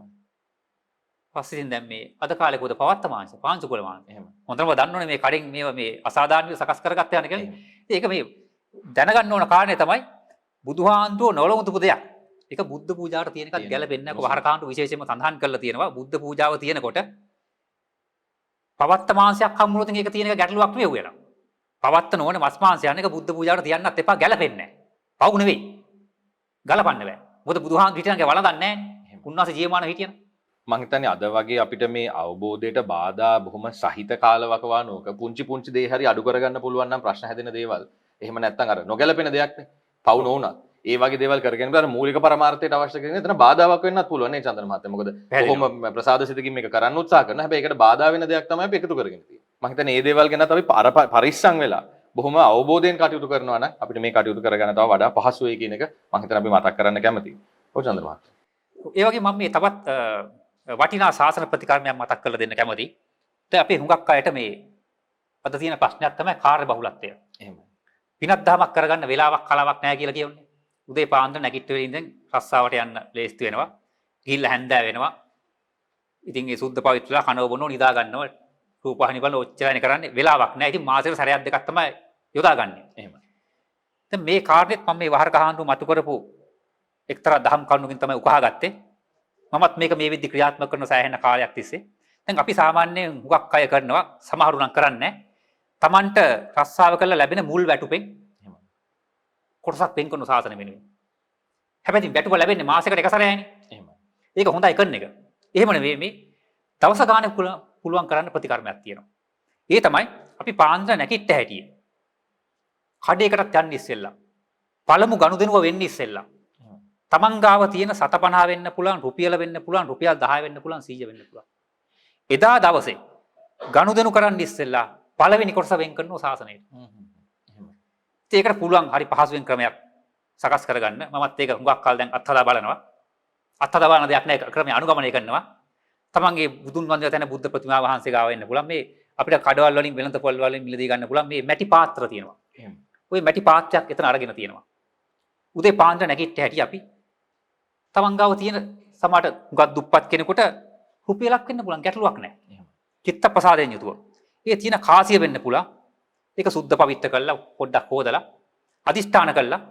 අද දවසේ මා විසින් මේ හරි හම්බ කරගත්ත ධනෙ අග්‍ර වූ කොටස උත්තම වූ සම්මා සම්බුද්ධ ශාසනය උදෙසා පූජා කරමි කියලා තුන් වතාවක් කියලා පූජාම් වේවා කියලා තුන් වතාවක් කියලා ඒ පඳුරේ පාත්‍රයට දාලා ඊට පස්සේ අනන්තත්වාන සංසාරේ පටන් මේ දක්වා සසර ගමනේදී තමන්ගේ අතින් සම්මා සම්බුද්ධ ශාසනයට හරි යම්කිසි සත්ත්ව පිරිසකට හරි අවඩක් අසාධාරණයක් වුණා නම් මේකෙන් නැගින පුණ්‍ය ශක්තිය කුසල ශක්තිය ඒ අවඩක් අසාධාරණයක් වෙච්ච සතුන්ටත් අනුමෝදන් වෙන්න කියලා ඒ වගේම තමන්ගේ අතින් උපකාර කරලා කෘතෝපකාර කරන්න බැරි වෙච්ච අයටත් අනුමෝදන් වෙන්න කියලා අදිෂ්ඨාන කළා. ඒ පඳුර ඒ ගැට ගහන්න ඕනේ නැහැ. ඒ පාත්‍රයට දාලා විනාඩි 5ක් මෙත් භාවනා වඩලා වැඩ පටන් ගන්නවා නම් දැන් එතකොට මේ වගේ අපි තු මාසික දවස් 30ක් හැමදාම මේ වගේ පඳුර දානවා. දාලා අවසානයේදී මේකෙදි රුපියල් 50ක් 60ක් 100ක් හරි එක්කව වෙන්නේ. අන්න එකතු වෙන මුදල අපිට පුළුවන් අපි එක සාසනයට වෙන් කරලා තියෙන්නේ දැන්. අපි ගාව තුනත් එක සාසනයට දැන් කැපයි. අන්නේ මුදල අපිට පුළුවන් පන්සලක පූජනීය ස්ථානයක පින් කැටයට ගෙනියලා දාන්න. දැන් මම මේ මාසෙම එක්කව වෙච්ච ඒවා ගෙනව තාම මට මේ උඩට යන්න බැරි වුණා ඒක දාන්න. එහෙම කරන්න බැරි නම් ඒකෙන් අපිට පුළුවන් විලංසලකට ගිහිල්ලා විදුලි බුලක් මිලදී අරගෙන පන්සලේ විදුලි ආලක් කරන්න ඒක පූජා කරන්න පුළුවන්. හඳුන් කුරු පැකටයක් හරි මොකක් හරි කමන්නේ නැහැ. Tamanට ගන්න පුළුවන් පුංචි දෙයක් අරගෙන ඒ පොයේ දවසේ හරි ගිහිල්ලා ඒක සාසනයට පූජා කරන්න මේ මාසෙ එකතු වෙච්ච. දැන් මෙහෙම කරනකොට 365 දවසම ගන්නකො. අපි සාසන ප්‍රතිකර්මයක් කරපු නොකරපු දවසක් නැහැ. හැම දවසම කළානේ. හැබැයි අපිට අරක කරන්න මහලුකු වියදමක් ගියාද? මහලුකු කාලයක් ගියාද? මහලුකු ශ්‍රමයක් ගියාද? නැහැ. ඇඟට දැනෙන්නේ නැතුවම මේ කටයුත්ත කරගන්න. තව දෙයක් තමයි මම හිතන්නේ උන්වහන්සේ කරපු දේශනාවකට මතක් වුණා. ඒ වගේ එකතු කරපු දෙයක් ඒ මාසෙ මොකක් හරි විශේෂ පින්කමක් කරනවා. ඒක මුල් කරලා අනික් මුදල් ටික ඒක පිටිපස්සට එකතු කරලා ඉවරලා කරන්නත් පුළුවන් කියලා. ඔව් එහෙම ක්‍රම වේදකුත් තියෙනවා. ඒ කියන්නේ දැන් මේ එකතු වෙච්ච මුදල තාම අපේ ගෙදර ඒ ඉස්සර පාත්‍රය තියුණට අපි සන්තකයේ තියුණට ඒක අපි දන්නවා අපිට කැප නැහැ කියලා දැන් ඒක වෙන් කරලා තියෙන්නේ. ඒක දැන් පූජා කරලා ඉවරයි. ඉතින් ඒ මුදල ගෙනල්ලා පන්සලේ පින් කැටකට පඳුරු වශයෙන් දාන්න පුළුවන්. ඉතින් පඳුරු කියන්නේ නෙමෙයි මේ මොකක් කරන්නේ නෙමෙයි මේ ප්‍රතිසංස්කරණයට උර දෙනවා කියන එක පඳුරු කියන්නේ. දැන් අද නම් මේක මේ හදාගෙනනේ මේ පන්සලේ පින් කැටේ මේ තියලා මේ සල්ලි හම්බ කරන ක්‍රමයක් කියලා. එහෙම පහර ගහනා ඉන්නව. නමුත් එදා ඉඳන් ওই ක්‍රමවේදේ තියුණා. මොකද එකපාරට මහ විශාල මිල මුදලක් පරිත්‍යාග කරන්න බැරි වෙන අයට තමයි මේ පින් පෙට්ටියක් හරි තියෙන්නේ රුපියලක් දෙකක් හරි සතේ දෙකේ හරි ඒ කාලේ තිබිච්ච මිල මුදලින් දාලා ශාසනය මේ ප්‍රතිසංස්කරණ උදෙසා උර දෙන්න. එහෙම. වැලි කැටයකට හරි ඒක එකතු වෙලා හැමදාම මේ පුණ්‍ය උල්පතක් වෙන විදිහට ඒ අයට අවස්ථාව සකස් කරලා දුන්න එකක් තමයි එදා බොහොම සද්භාවයෙන් කරලා තිබුණේ නේ. එහෙම කරලා දුන්නේ. ඉතින් ඒක හන්දේ නැවතත් මේ පන්සලට ගෙනල්ලා පඬුරට පූජා කරනකොට Tamanට පුළුවන් නැවතත් අදිෂ්ඨානයක් ගන්න. මම මේ මාසයක් තිස්සේ දැහැමි දානයක් මේ තමන්ගේ ශ්‍රම කඳුලෙන් මහන්සියෙන් හරි හම්බ කරත් මේ දැහැමි දාණයෙන් මේ අග්ග කොටස මම මේ දවස් 30ක් තිස්සේ සාසුන්සා වෙන් කරා. ඒ සියලු මුදල් එකතු කළ මම නැවත වතාවක් මේ ශාසනයට පූජා කරමි පූජාම් වේවා කියලා අදිෂ්ඨාන කළා. එහෙම කරන්න පුළුවන්. නැත්නම් අර කියපු විදිහට විශේෂ පින්කමකට යොදවන්න පුළුවන්. ඉතින් මේ විදිහට බලන්න අපි මේක දැනගත්ත ඉතින් හෙට දවසේ ඉඳන් කරගත්තොත් අපි මරණ අන්තිම මොහොත වෙනකම්ම අපිට මහා පින් කුසල් කරන්න අපිට අවස්ථාවක් නොලැබුණත් චිත්ත ප්‍රසාදයක් මතු කරගන්න පුළුවන්. ලෙඩක් දුකක් ඇති වෙච්ච වෙලාවට, ලෙඩ ඇඳේ ඉන්න වෙලාවට, සමහරට රෝහලක සැත්කමකට යන වෙලාවට, වෛද්‍ය පරීක්ෂණයකට යන වෙලාවට අපිට කොච්චරනම් චිත්ත ප්‍රසාදයක් මතු කරගන්න පුළුවන්ද? අද මම මෙහෙම ලෙඩක් දුකින් පීඩා වින්දට මම මේ කාලේ මම දැනුවත්ව මගේ මේ ජීවිත කාලේ මම මෙච්චර මෙහෙම පිනක් කරලා තියෙනවා. මං එදා දවසේ අග්ග කොටස, මගේ ධනෙන් අග්ග කොටස වෙනසලකට දෙන්න ඉස්සෙල්ලා වෙනත් පුද්ගලයෙකුට ණය ගන්න දෙනවා පියවන්න ඉස්සෙල්ලා මං හැමදාම අග්ග කොටස සම්මා සම්බුදු සාසනය පූජා කරා කියලා විශාල චිත්ත ප්‍රසාදයක් තමන්ගේම ගුණේ සිහි කළා තමන්ට සත්‍යක්‍රියාවක් කරන්න පුළුවන්. ඒ සත්‍යක්‍රියාවෙන් නැගෙන ශාන්තිය ඒ වෙලාවේ අර ඒ රෝගිය සුව වෙන්න මහා විශාල උපනිශ්‍රේ සම්පත්තියක් වෙනවා. මම හිතන්නේ ඒක බොහොම වැදගත් මතක් කරාට මොකද අර නිතර කරන කුසලයේ දැන් තමන්ගේ මරණාසන්න මොහොත උනතර පුංචි රුපියල වෙන්න පුළුවන්. හැබැයි උදේ පාන්දරම බොහොම පේ වෙලා කටයුත්ත නිසා ඒක උනත් මතක් වෙන්න තියෙන සම්භාවිතාවය වැඩි වෙන පුළුවන් හැමදාම 365 දවසෙම කරපු එක. ඉතින් මම හිතන්නේ ඒ වගේ දේවල් දවස පටන් ගත්තෙත් බොහොම හොඳ ක්‍රියාවක් කරලා ඉවරලා. මහා මේ කියන්නේ එකක් කරනකොට තව ගොඩාක් දේවල් මේ ශාසනික ක්‍රමවේදය තුල ගොඩාක් සකස් වෙනවා කියන එකත් මම හිතන්නේ හොඳ උදාහරණයක්. මොකද අර පුංචි දෙයක්වත් අපතේ යන්නේ නැහැ මේ ශාසනය වෙනුවෙන් යමක් කරොත් කියන එකත් මම හිතන්නේ ඒ තුලින් විද්‍යාමාන වෙනවා කියන එක මට මතක් වුණා. මම හිතන ගොඩක් වටින දෙයක් අපිට මේ අවුරුද්ද අවසානයක් ළඟ එමින් තියෙන දිනයක මේවා පටන් අරගන්න. මම හිතන හෙට ඉඳන්ම අද ඉඳන්ම පටන් අරගන්න කියන අපිටත් අපි සීල දෙනාටත් බලන් ඉන්න අයට ආරාධනා කරනවා. චන්ද්‍ර මහත්තයා. ඔව් ඒ වගේම තමයි ඒක ලබන තවත් ක්‍රමවේදයක් තියෙනවා. දැන් අපි එහෙම අග්‍ර කොටස සාසනයට වෙන් කරාට පස්සේ තව එකක් තමයි අකාලේ තමන්ගේ භවභෝග විනාශ නොවෙන්නත් ඒක හේතුවක් වෙනවා තමන්ගේ ධනය. කවදා හරි මලඟ පුණ්‍ය ශක්තියක් නැගෙනවා. දැන් අපි දන්නෝනේ සමහර අයගේ මේ මුදල් පවා දීපල පවා අකාලේ නාස්ති වෙනවා. එහෙමයි. දැන් ඒක රැක ගන්න අරමුණින් කරනව නෙවෙයි. නමුත් අපි දැනගෙන ඒ අග්‍ර කොටස දා වෙන් කරනකොට ඒකේ විශාල පුණ්‍ය ශක්තියක් නැගෙනවා. Tamanට උපනුපන් අත්බැව් වලදී ඒකේ ඵල විපාක ලැබෙනවා. ඉතින් ඒක මං හිතන්නේ මේ විත්ති සැඟවිලා ගියපු ක්‍රමයක්.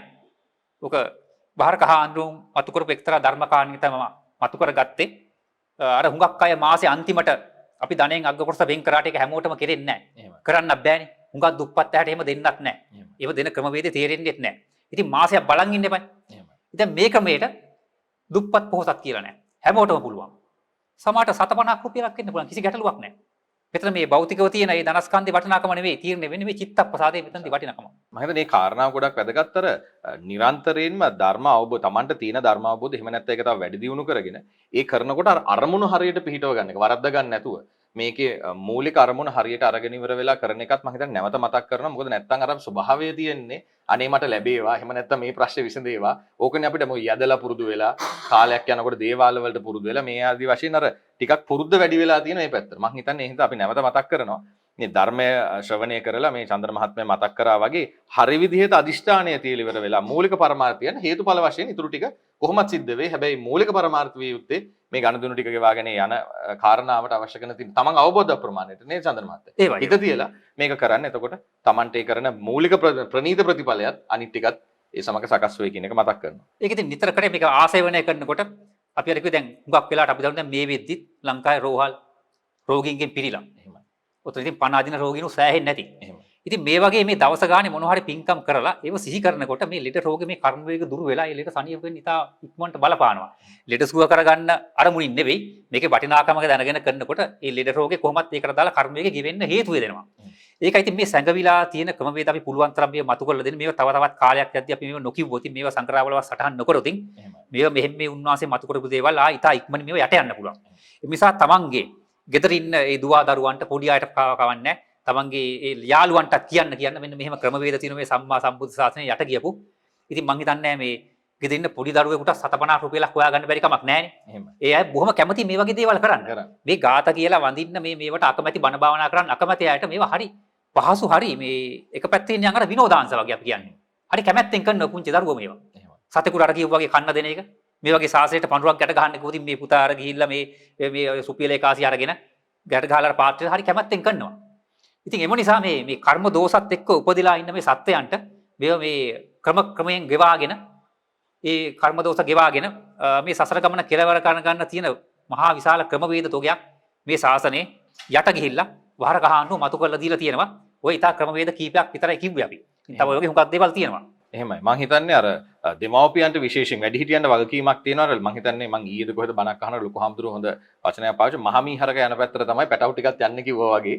අපි යම්කිසි කටයුත්තක් කරනවා නම් අපි නිරන්තරයෙන් කරනවා නම් මුලදී දරුවාට ඥාන සම්ප්‍රයුක්ත නොවෙන්නත් පුළුවන්. එහෙම නැත්නම් සසර පුරුද්දක් තියෙනද බොහොම කැමැත්තෙන් කරන්නත් පුළුවන්. ඒ නිසා අම්මලා තාත්තලා මේ ටික කරගෙන ගියොත් දරුවාට નિરાයාසයෙන් මේක පුරුදු වෙලා එයා වැඩි මහත් වෙලා ලොකු කෙනෙක් වෙන කාලෙදී එයාගේ දරුවොත් නැත්නම් එයාගේ ජීවන චර්යාවටත් මේ ටික එකතු වෙන එක නිසා මම හිතන්නේ වගකීමක් තියෙනවා අපි සෑම සීලු දෙනාට. හැබැයි සමහර තැන්වල අර අපි අහලා තියෙන වගේම අම්මලට වඩා සමහරට දරුවෝ ධාර්මික වෙලා අම්මලා පස්සේ ඉතින් ওই දෙකම සිද්ධ වෙන්න පුළුවන්. කොයි කෙසේ වෙතත් මේ දේවල් භාවිතයට ප්‍රයෝජනෙට ගන්න කියන එක මම හිතන්නේ අපි මතක් කරන්න කැමතියි. ඔව් චන්දන මහත්මයා. මම හිතන්නේ අපිට තව කෙටි වෙලාවක් විනාඩි 10ක 15ක කෙටි වෙලාවක් ඉතුරු වෙලා තියෙනවා. අපි තව මේ වගේ අපිට දැන් අපි ගොඩාක් මම හිතන්නේ මේ අවස්ථාවේදී බොහොම අමාරුවක් නැතුව බොහොම ඥාන සම්ප්‍රයුක්තත් වෙන අමාරුවක් නැතුව එදිනෙදා කරගෙන යන කටයුතු රුපියලෙන් දෙකෙන්ද තමන් ගන්න ආහාර වේලෙන්ද මේ ආදී වශයෙන් මේ ශාසනික කටයුතු කරගෙන ණය ගනුදෙනු ගෙවාගෙන තමන්ගේ තියෙන මේ කයට තියෙන ලෙඩ රෝගත් අපි එහෙම නැත්නම් මේ සසර ගනුදෙනු කියන කොටසම තමයි මේ ටික අයිති වෙන්නේ. මේ ටික කරගෙන මග වඩා ගන්න අවශ්‍ය කරන බොහොමයක් දේවල් ප්‍රකාශ කළා. මම හිතනවා ඔබතුමාට බොහොම පින් දෙනවා නැවතත් ඒ කාරණාව පිළිබඳව. අපිට තව කීපයක් එකතු කරන්න පුළුවන් නම් මේ ඉතුරු වෙලා තියෙන කෙටි වෙලාවේදී අපේ මේ පිරිසට මේක කරගෙන යන්න මම හිතන්නේ ගොඩක් වටියි. ඔව් තවත් ඒ වගේ ක්‍රමවේදයක් තමයි බොහොම වටිනා හරි සරල ක්‍රමවේදයක්. තමන්ගේ මේ වත්ත පිටියේ නොඑක් ශාක වර්ග තියෙනවා. සමහරට නාගරිකව ඉන්නව කෙනෙක්ගේ මුණත් ගෙදරක මොනවා හරි පැල 10ක් 15ක් හොයාගන්න බැරි කමක් නැහැ. දැන් එතකොට මේ ධර්මයේ සඳහන් වෙන එකක් තමයි මේ ලෝකේ තියෙන දේවල් වලින් ඖෂධයක් විදියට ගන්න බැරි දෙයක් නැහැ. නොගන්න දෙයක් නැහැ. ශාක ගත්තත් එහෙමයි. අපි විස කියලා කියන නියඟලාවල පවා තියෙන ඖෂධ ශක්තියක්. ඒ ඖෂධ ශක්තිය ගන්න ක්‍රමවේදය අපි දන්නේ නැතිකම වෙනම කතාවක්. හැබැයි ඒක හැම එකම ඖෂධ ශක්තියක් වෙනවා.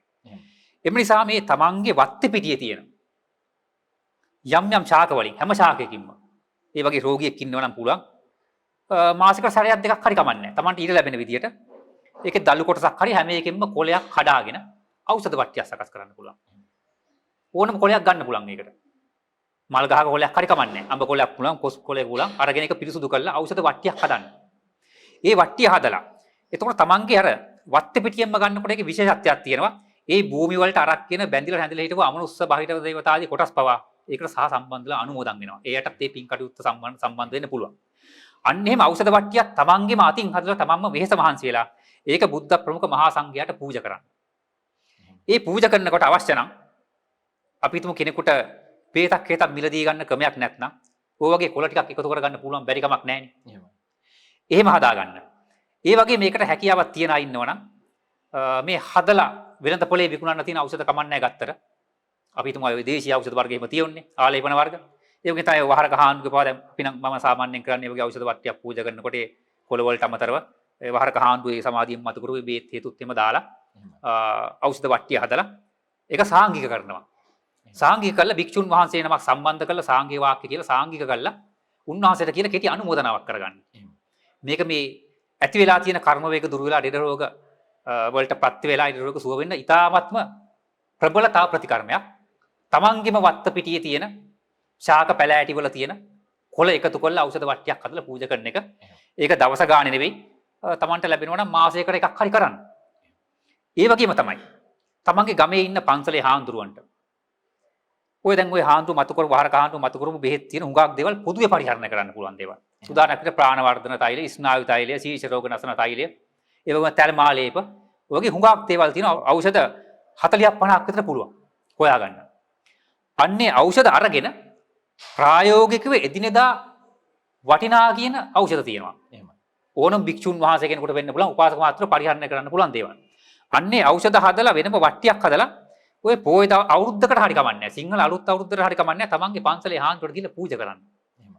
පූජා කරලා අනුමೋದනා කරගන්න සාංගික කළා. අවුරුද්දට සැරයක් හරි කරන්න. ඒ පන්සලට පූජා කරනකොට හාන්දුවන්ගේ සිල්වත් බව ආරම්භ බලන්න යන්න එපා. උදෙසා පූජා කරයි කියලා. සාංගික කරන අදසින් බුද්ධ ප්‍රමුඛ මහා සංඝයාට පූජා කරනවායි කියලා අදහසින් හාන්දුව කවුරුණත් කමන්නේ. තමන්ගේ ගමේ ඉන්න පන්සලේ හාන්දුවට ගිහලා පූජා වට්ටියක් හදලා ගෙදර ඉන්න ඔක්කොම අත ගහලා අර ඖෂධ වට්ටියට පූජා කරන්න. එතකොට ඒ ගෙදර ඉන්න සියලුම දෙනාගේ විශේෂයෙන් මේක මං හිතන්නේ හුඟක් හොඳයි. සිංහල අලුත් අවුරුද්දට. ඒ නොන ගතේ වෙලාවේ පන්සලට යනකොට ඒ වගේ ඖෂධ වට්ටියක් හදාගෙන ගිහින් දැන් මං හිතන්නේ ඊළඟ අවුරුද්ද දෙනවා. ඒ පවුලේ හැමෝම එකතු වෙලා තමන්ගේ ඥාති මිත්‍රයන් ඉඳන් ඖෂධ වට්ටියක් අතගස්සලා විශාල ඖෂධ වට්ටියක් හදලා ඒක පූජා කරන්න ඒකේ අවුරුද්දටම ඇති. ඒ භික්ෂුන් වහන්සේලාත් පරිහරණය කරනවා. කැපයි. ඒ පන්සලෙන් ඔක්කොම භික්ෂුන් වහන්සේලාට. ඉතින් ඒකත් මේ අපේ යට ගියපු ක්‍රමවේදයක්. ඉස්සර හිටපු මිනිස්සු මං හිතන්නේ ඔක කරා. අවුරුද්දකට සැරයක් හරි ඖෂධ එකතු කරලා ගිහිල්ලා උන්වහන්සේලාට ප්‍රායෝගිකව පරිහරණය කරන්න පුළුවන් ඖෂධ එකතු කරලා එහෙම පූජා කරලා සාංගික කරන චේතනාවෙන් එහෙම මේ උදෙසා පූජා කරා. ඒකත් අපිට කරන්න පුළුවන් එක ක්‍රමවේදයක් ප්‍රතිකර්මයක්. මම හිතන්නේ බොහොම වටිනවා චන්දන මහත්මයා. මොකද අපිට මම හිතන්නේ ඔකට තවත් එකක් එකතු කරන්න මතක් වුණා මේ කොරෝනා කාලය නිසා සමහර වෙලාවට පන්සල් වලටත් ඔය කියන අවශ්‍යතාවල් වල අඩුපාඩුකම් තියෙන්න පුළුවන්. එතකොට මේක දැන් අපේ මේ අහන බැතිමතුන් ගත්තොත් මේක තමන්ගේ ගමේ පන්සල මොකද අපි මේ ආහාරකේ ආදී පද්ධතියන් සම්බන්ධ වෙන ගමන් අපිට ශාසනික වගකීමක් තියෙනවා අපේ ගමේ පන්සල ඒ ආදී වල තියෙනා වූ ඒ කටයුතු සිදු කරන්න. මම හිතන්නේ අර ඔබතුමා මතක් කරා වගේ තමන්ගේ ගමේ පන්සලේ මේ අවුරුද්දට සමහරවල්ලාට ජනවාරි වලත් යන පුරුද්දක් මේ කාලේ වෙනකොට තියෙනවා. ඒ අවස්ථාවකදී වෙන්නත් පුළුවන්. ඒ අරුණාම සමහර විට ඔය කියන විදිහට ඖෂධ වලින් එකතු කරගත්ත කැඳක් ඒ වගේ දෙයක් වුණත් හදලා ඉවරලා උදේ ගිලන්පසට තමන් එදා නොගත්ත වෙන්න පුළුවන්. සාමාන්‍ය දැන් අපේ ගෙදර වෙන පුරුද්දක් තමයි ඒ අපි ගත්ත නොවෙන්න පුළුවන්. හැබැයි යමක් හදලා ඉවර වෙලා අරකට එකතු කරන ස්වභාවයක් අන්න ඒ වගේ දේවල් වලුත් පුංචි දෙයකින් උනත් මේ අපේ මේ ඖෂධ ගැන ගොඩාක් සඳහන් වෙලා තියෙන ඒවෙන් ගන්න පුළුවන් දෙයක් එකතු කරගෙන හෝ එහෙම දෙයක් කරන්න පුළුවන්. මම හිතන්නේ චන්දන මහත්මයා මතක් කරපු දේ අපිට මම හිතන්නේ අද දවසේ මේ අපි සෑම සීලු දෙනාට බොහෝ දේවල් ගන්න තියෙන අවස්ථාවක් මේ අපිට එදිනෙදා මේ කටයුතු කරගෙන යනවා. මම හිතන්නේ බොහොම පිං චන්දන මහත්මයා මේ ටික අපිට මතු කර දෙන්න එක පිළිබඳව. අපිට තව ටික වෙලාවක් තියෙන විනාඩි 10ක විතර අපි තව කීපයක් මතු කරන්න පුළුවන් චන්දන මහත්මයා. ඔයාලා පුතුවක් කැද ගැන කියපු නිසා හොඳයි. ඉතින් ඔය ඉන්ටර්නෙට්ලා සිල් ගත්ත සිල්ලත්තන්ට භික්ෂුන් වහන්සේලාට ඒ වගේම ගිලන් වෙච්ච අයට බැටරි නිවාසයකට ඒ වගේ කැඳ පූජාවක් කරන්න ඒකට දානකට තරම් මහ ලොකු වියදමක් යන්නේ නැහැ. එහෙම. ඒකදී මම මතු කරලා දෙන්න කැමතියි. අපි 36 වෙනි සංග්‍රහය දැම්මා. එදා මලියදේව මහරහතන් වහන්සේට සුළුගුළු උපාසකතුමා පිරිනවෝ කැඳ වට්ටෝරුව. ඒක හදාගන්න ක්‍රමවේදය ගන්න අමුදාවේ ඔක්කොම සඳහන් කරලා ඇති. මම හිතුවා ඒ කැඳ වට්ටෝරුව ඉතාලම වටිනවා. එහෙම. හුඟක් මේ තියෙන අජීර්ණ ඇලියා දෝෂ වලට හුඟක් ප්‍රබල ප්‍රත්‍යක්ෂ කැඳක් අපිත් ඒක දීලා අත්හදා බලලා තියෙනවා. ඒ කැඳ හදපු හුඟක් අය අපිට කියලා තියෙනවා. ඉතින් ඒ පදමට ඒක අරගෙන ඒක හදාගන්න ක්‍රමවේදයක ඒක සඳහන් කරලා තියෙනවා. අන්න ඒ වගේ කැඳ වට්ටෝරුවක් හදලා. ඔය පොයේ දවසක සිල් ඇත්තන්ට දන්සලක් වගේ දෙන්න පුළුවන් නම්. ඒකේ අග්‍ර කොටස වෙන් කළා. බුද්ධ ප්‍රමුඛ මහා සංඝයාට මේ බුදුන් වහන්සේ බුද්ධ පූජාවට තියලා එහෙම එකක් කරගන්න පුළුවන් නම් Tamanට තනියෙන් කරන්න හැකියාවක් නැත්නම් පෞල් කීපයක් හරි එකතු වෙලා ගමේ පන්සලේ වගේ දානයක් කරන්න. ඒ වගේ කැඳ දානයක්. හරි වටිනවා. ඒ සුළුගුළු උපාසක කියන කැඳ මේ මීට අවුරුදු 1000කට 1500කට තිවිච්ච ක්‍රමවේදයක්. ඒකත් තින් වහරක හාන්දුව අපිට විස්තර කළා තිවිච්ච ඖෂධ වට්ටෝරුවකට තව අඩුම කුඩුම එකතු කරලා ඒක නිවැරදි ක්‍රමයක මතු කරලා දුන්නා. ඉතින් ඒ වගේ දෙයක් මාසිකට සැරයක් හරි කරනවා නම් ඇත්තට මේ එන්න තියෙන ලෙඩ රෝග මෙහෙම වෙන්නේ නැහැ. මේ කර්මයක හුඟක් ගෙවෙනවා. මොකද අද වෙලා තියෙන්නේ මොකද? අර භෞතිකත්වයේ විතර පදනම් වෙලා මේ ප්‍රතිකර්ම නොකර බේතෙන් විතරක් ගොඩ යන්න බලනවා. අපි අර ප්ලාස්ටර් ගහන සංස්කෘතියකට ඇවිත් තියෙනවා. ප්‍රශ්නේ මුලට විසඳුමක් කරන්නේ නැහැ. අපි ගොඩාක් වෙලාවට බලන්නේ කෙටි ක්‍රම වලින්, කෙටි ආහාර, කෙටි කියන කෑල්ලට ගිහිල්ලා මං හිතන්නේ ඉතින් ජීවිතයත් කෙටි වෙලා ප්‍රශ්න නම් දිගු වෙලා මෙන්න මේ වගේ ස්වභාවයකටපත් වෙන්න අද හේතුව වෙලා තියෙනවා. ඉතින් මං හිතන්නේ අපි නැවත හිතා බලන්න දැන් මේ කාල වකවානු වලත් මං හිතන්නේ මිනිස්සුන්ට හැරිලා බලන්න කාලයක්. මේ යම් අපි මේ භෞතිකව ඇලිලා ගැල්ලා තිබිච්ච දේවල් වලට යම් බාධක වැටිලා තියෙනවා. මේවා ගේන්න බෑ, අරවා ගන්න බෑ ඔය ආදී වශයෙන්. ඉතින් මේවා ගැන සිත්වුල් ඇති කරගන්නවට වඩා අර පරණ දේවල් වලින් තමගේ ගෙවත්තේ මේ වගේ දේවල් එකතු කරගෙන මම හිතන්නේ ලොකුහාමුදුරුව අර ප්‍රකාශ කරන බෞද්ධයාගේ වත්ත මොන වගේ තිබිය යුතුයිද කියලා.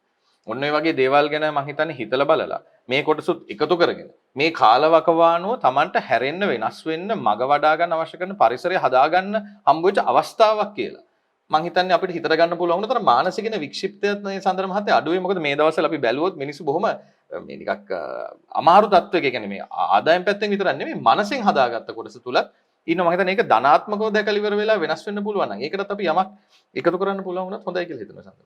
ඔව් මෙහෙම ඒකයි කියන්නේ මේ නිකන් ඉන්න එපා දවසකට එක සාසන ප්‍රතිකර්මයක් හරි කරන්න. කරලා එදා දවසේ නිින්දර යන්න පේන සිහි කරන්න. මම අද මෙහෙම එකක් කරා. ඒතර මේ දවස් 365ම යම් කිසි සාසන ප්‍රතිකර්මයක් Taman ගැතින් කෙරලා තියෙන්නේ. දැන් අර කියපු වගේ මානසික වික්ෂිප්ත බව ඇති වෙන තව හේතුවක් තමයි අපි මේ සාසන ප්‍රතිකර්ම පැත්තකට දාලා භෞතිකව පේන දේවල් විතරයි කරන්නේ. දැන් මෙහෙම කරනකොට අපේ සසර ගනුදුරු එන්න අපේ පිටිපස්සේ ගොඩ ගැහෙනවා. අපිට මේ පෙනෙන ලෝකෙට වඩා නොපෙනෙන ලෝකෙම වැඩි.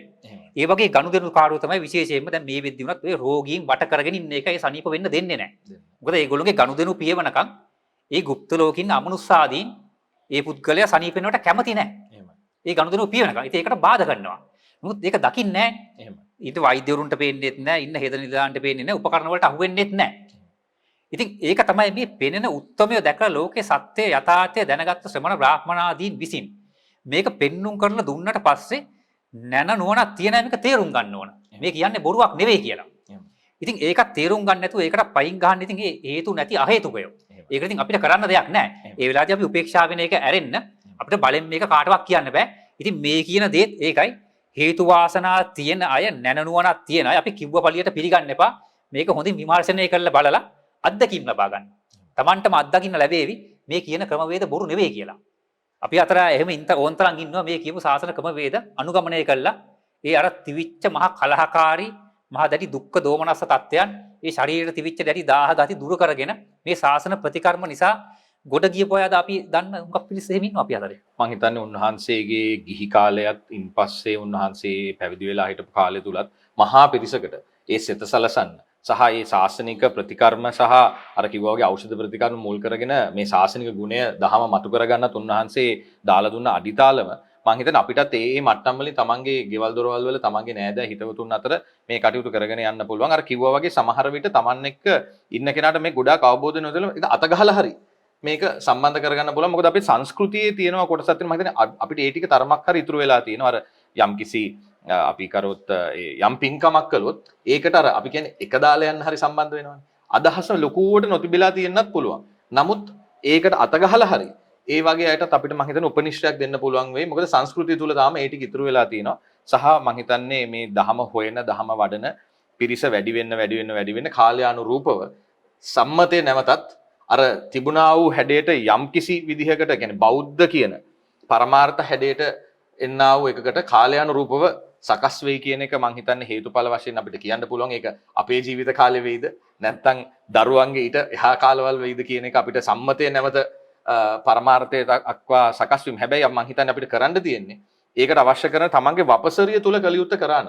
ඔබතුමා කිව්වාගේ තමන් පෞද්ගලික පෞල වශයෙන් හිතමිතුරුන් වශයෙන් මේ ටික කරගෙන ගියා නම් තමන්ගේ වගකීම ඉෂ්ට කරා නම් මගත් වැඩිලා සමාජයත් හැදෙන්නේ. මොකද අපි නැත්තම් කරන්නේ තමන්ගේ කැලල නොකර අර අහන එකට නිතර බැන ඒකට ද්වේෂසිත සකස් කර ඉන්නවා මිසක් තමන්ගේ වපසරිය තුල තියෙනා වූ වගකීම ඉෂ්ට කරන්නේ නැති නිසාම අර පරිසරය හැදෙන්නේ නැති ස්වභාවයකුත් අපිට දකින්න තියෙනවා.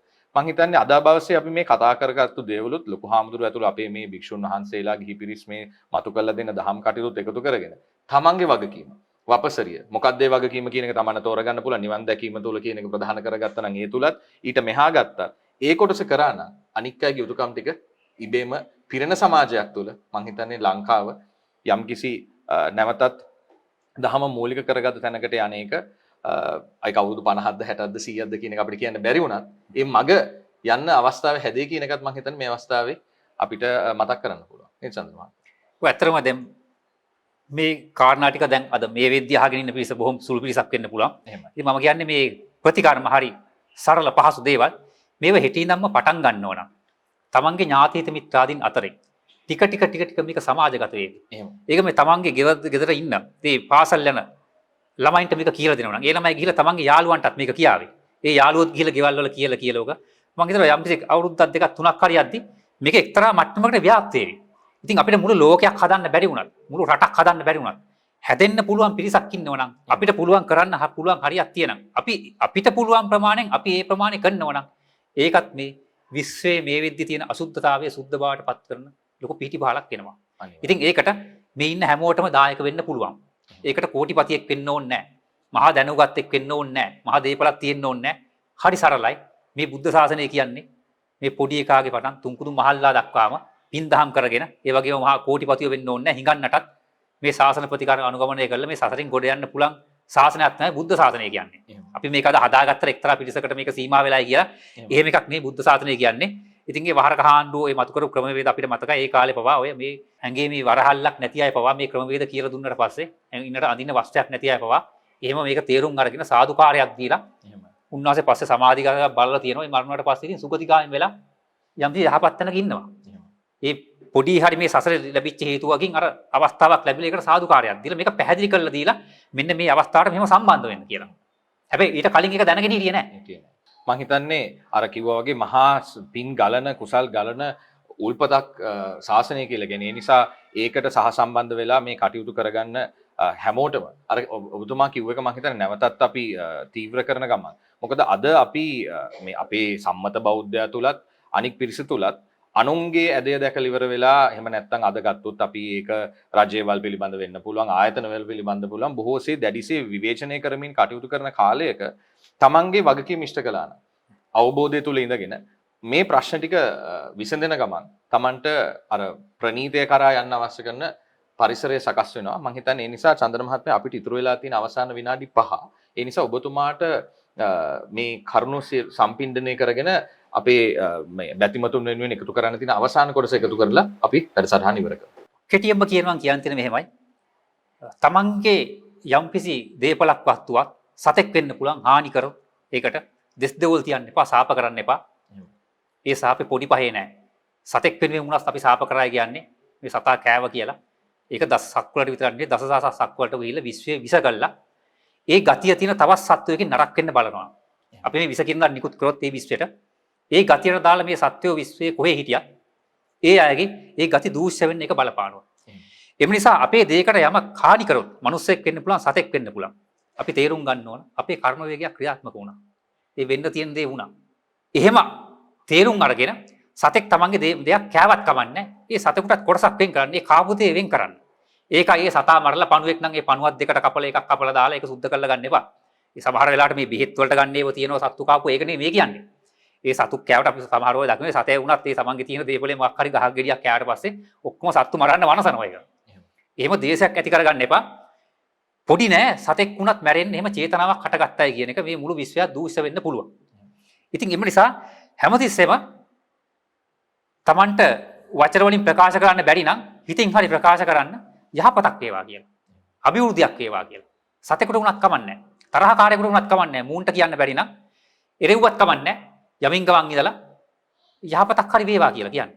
මම ඒකට පොඩි වුණ පුණක් එකතු කරන්නම් මේ වහරක හාන්දුරුව ඒ කාලේ ගිහිවතේ ඉන්නකොටම එහෙමයි. ගිහිවතේ ඉන්නකොටත් උන්වහන්සේ ගෙදරකට ගිහිල්ලා වතුර වීදුරක් ගත්තා. වතුර එකක් බිව්වත්. බුලත් ටිකක් කෑවත්. බත් කටක් කෑවත් නිකන් ගත්තේ නැහැ. ආශිර්වාදාත්මකයි ගත්තේ. සමහර උන්වහන්සේගේ පැරණි දිනපොත් පරීක්ෂා කරද්දී අහුවෙලා තියෙනවා මට. අහවල් ගෙදරට ගිහිල්ලා ගියාට පස්සේ මට මෙහෙම සංග්‍රහ කරා. ඒ ඉන්න පුංචි පුතා ඒ තාත්තා එකතු වෙලා මට මෙහෙම අඳින්න ඇඳුමක් දුන්නා. මෙහෙම සරමක් දුන්නා. මම ඒකේ අයට සසර ගනුදෙනු පිය වෙන්න විදියට ආශිර්වාදාත්මකව කවදා හරි නිවනින් කෙලවර වෙන විදියට ආශිර්වාදාත්මකව මම මේක බාරගත්ත කියලා උන්වහන්සේ සටහන් කරලා තියෙනවා. ඉතින් ඒකයි කියන්නේ මේ එදා අපි අපේ හෙළ වචන තියෙනවා. යහපතක් වේවා. අභිවෘද්ධියක් වේවා. ඉස්සෙනකොට ආයිබෝන් කියනවා. ආයිබෝන් කියනවා. එහෙමයි. ඒ වගේම සුවපත් වේවා. නිරෝගී වෙත්වා. ඒ වගේම සුචරිතේ පිහිටාවා කියලා. මේ වචන අද වෙනකොට කියන්නේ නැහැනේ. අපි හුඟක් වෙලාවට කියන්නේ අපිට කවුරු හරි කරොත් ඒකට අර පාවිච්චි වෙන ඉංග්‍රීසි වචනනේ. ඉතින් මේ thank you කියලා ටටා බයි කියලා ඒ ශක්තිය ගන්න බෑ. ඒ බටහිරින් ආපු වචනවල ඒ ශක්තිය නැහැ. ඇත්තම කියනවා මේ ආර්ය වදන් කියන්නේ මේ එදා ඉඳන් ආපු මේ ශබ්ද විද්‍යානුව ගොඩනැගිච්ච විතරාගී විතදෝසී විතමෝහී මේ වදන්. ඉතින් මම කියන්නේ කාර්යාලයක මේක කියනකොට සමහරට මිනිස්සු hina වෙන්න පුළුවන්. කමන්නේ නැහැ. ඒ වෙලාවට ඒ කියන ටටා බයි thank you කියන ඒවා පාවිච්චි කරන්න. ඒ තැනේ හැටියට ඇනේ ගහන්න එපා. ඒව වෙනවා. හැබැයි එහෙම හිතින් එහෙම කටින් කියලා ඔබ හිතින් ප්‍රාර්ථනා කරන්න. ඔබට යම් කිසි කෙනෙක් උදව්වක් කරොත් මොන ගැහුණොත් හිතින් අර අපේ හෙළ වචන වදන් පාවිච්චි කරන්න. හෙළ වදන්. අපිට එහෙම ප්‍රසිද්ධිය කරන්න පුළුවන් තැන්වල එහෙම කරන්න. ඒ වචනවල ඒ වාක්‍ය ඛණ්ඩවල විශේෂ ශක්තියක් ගැබ් වෙලා තියෙනවා. ඒවා ආර්ය පරපුරෙන් ආපු දේවල්. ඉතින් ඒක හන්දා ඒවා මේ දැන් ඉන්න ළමයින්ට හුරු කරන්න. කවුරු හරි මොකක් හරි උදව්වක් කරාට පස්සේ යහපතක් වේවා. අභිවෘද්ධියක් වේවා. සුවපත් වේවා. නිරෝගී වේවා. නිදුක් වේවා. ඒ තෙරුවන් සරණයි බුදු සරණයි. අර වචන වලට වඩා මේ ශක්තිය ගැබ් වෙලා තියෙනවා. මොකද අරව ලෞකිකව හදාගත්ත දේවල් එදිනෙදා කෙනෙකුට ස්තුති කරන්න ඊට වඩා මේ ආර්ය පරපුරෙන් ආපු මේ සියලු වදන් ඒ වචනේ පවා තියෙන ශක්තිය සුවපත් වේවා කියන ශක්තිය මහා විශාල ශක්තියක් ගැබ් වෙලා තියෙනවා අපි නොදන්න වුණාට. මම හිතන්නේ චන්දන මහත්මයා බොහොම පිං ඔබතුමා මේ පුංචි වගේ දැනුණත් මම හිතන්නේ මුලින් මේ පටන් ගත්ත තැන ඉඳන් මහා පරිශ්‍රයක් අපිට එදිනෙදා හැම කෙනෙකුටම කරගන්න පුළුවන් විදිහේ ශාසනික ප්‍රතිකර්ම එහි තියෙනා වූ ඒ අර්ථ ඒ වගේම උදාහරණ උන්වහන්සේගේ ජීවිතෙන් අරගත්ත දේ මේ සියල්ල එකතු කළා. අපි ගැන බොහොම අනුකම්පාවෙන් මේ ටික අපිට දැනුවත් කරලා අපිට පාවිච්චි කරන්න පුළුවන් විදිහට පැහැදිලි කරලා දුන්නාට ඔබතුමාට බොහොම පිං තෙරුවන් සරණයි කියලා ප්‍රාර්ථනා කරන ගමන් අපේ මේ අවස්ථාවේදී අපි ගැත්ත සම්බන්ධ වෙලා ඉන්නත් ඒ වගේම අපිත් එක්ක අන්තර්ජාලය සම්බන්ධ වෙන සෑම සියලු දෙනාටත් අපි ආරාධනා කරනවා ඒ වගේම අපි ප්‍රාර්ථනා කරනවා ඔබ සෑම සියලු දෙනාටම මේ අහගත්ත දේවල් ඥාන සම්ප්‍රයුක්ත කරගෙන අදම හෙටම භාවිතා කරන්නට අවස්ථාව හේතු වාසනා ලැබේවා කියලා තෙරුවන් සරණයි සෑම සියලු දෙනාට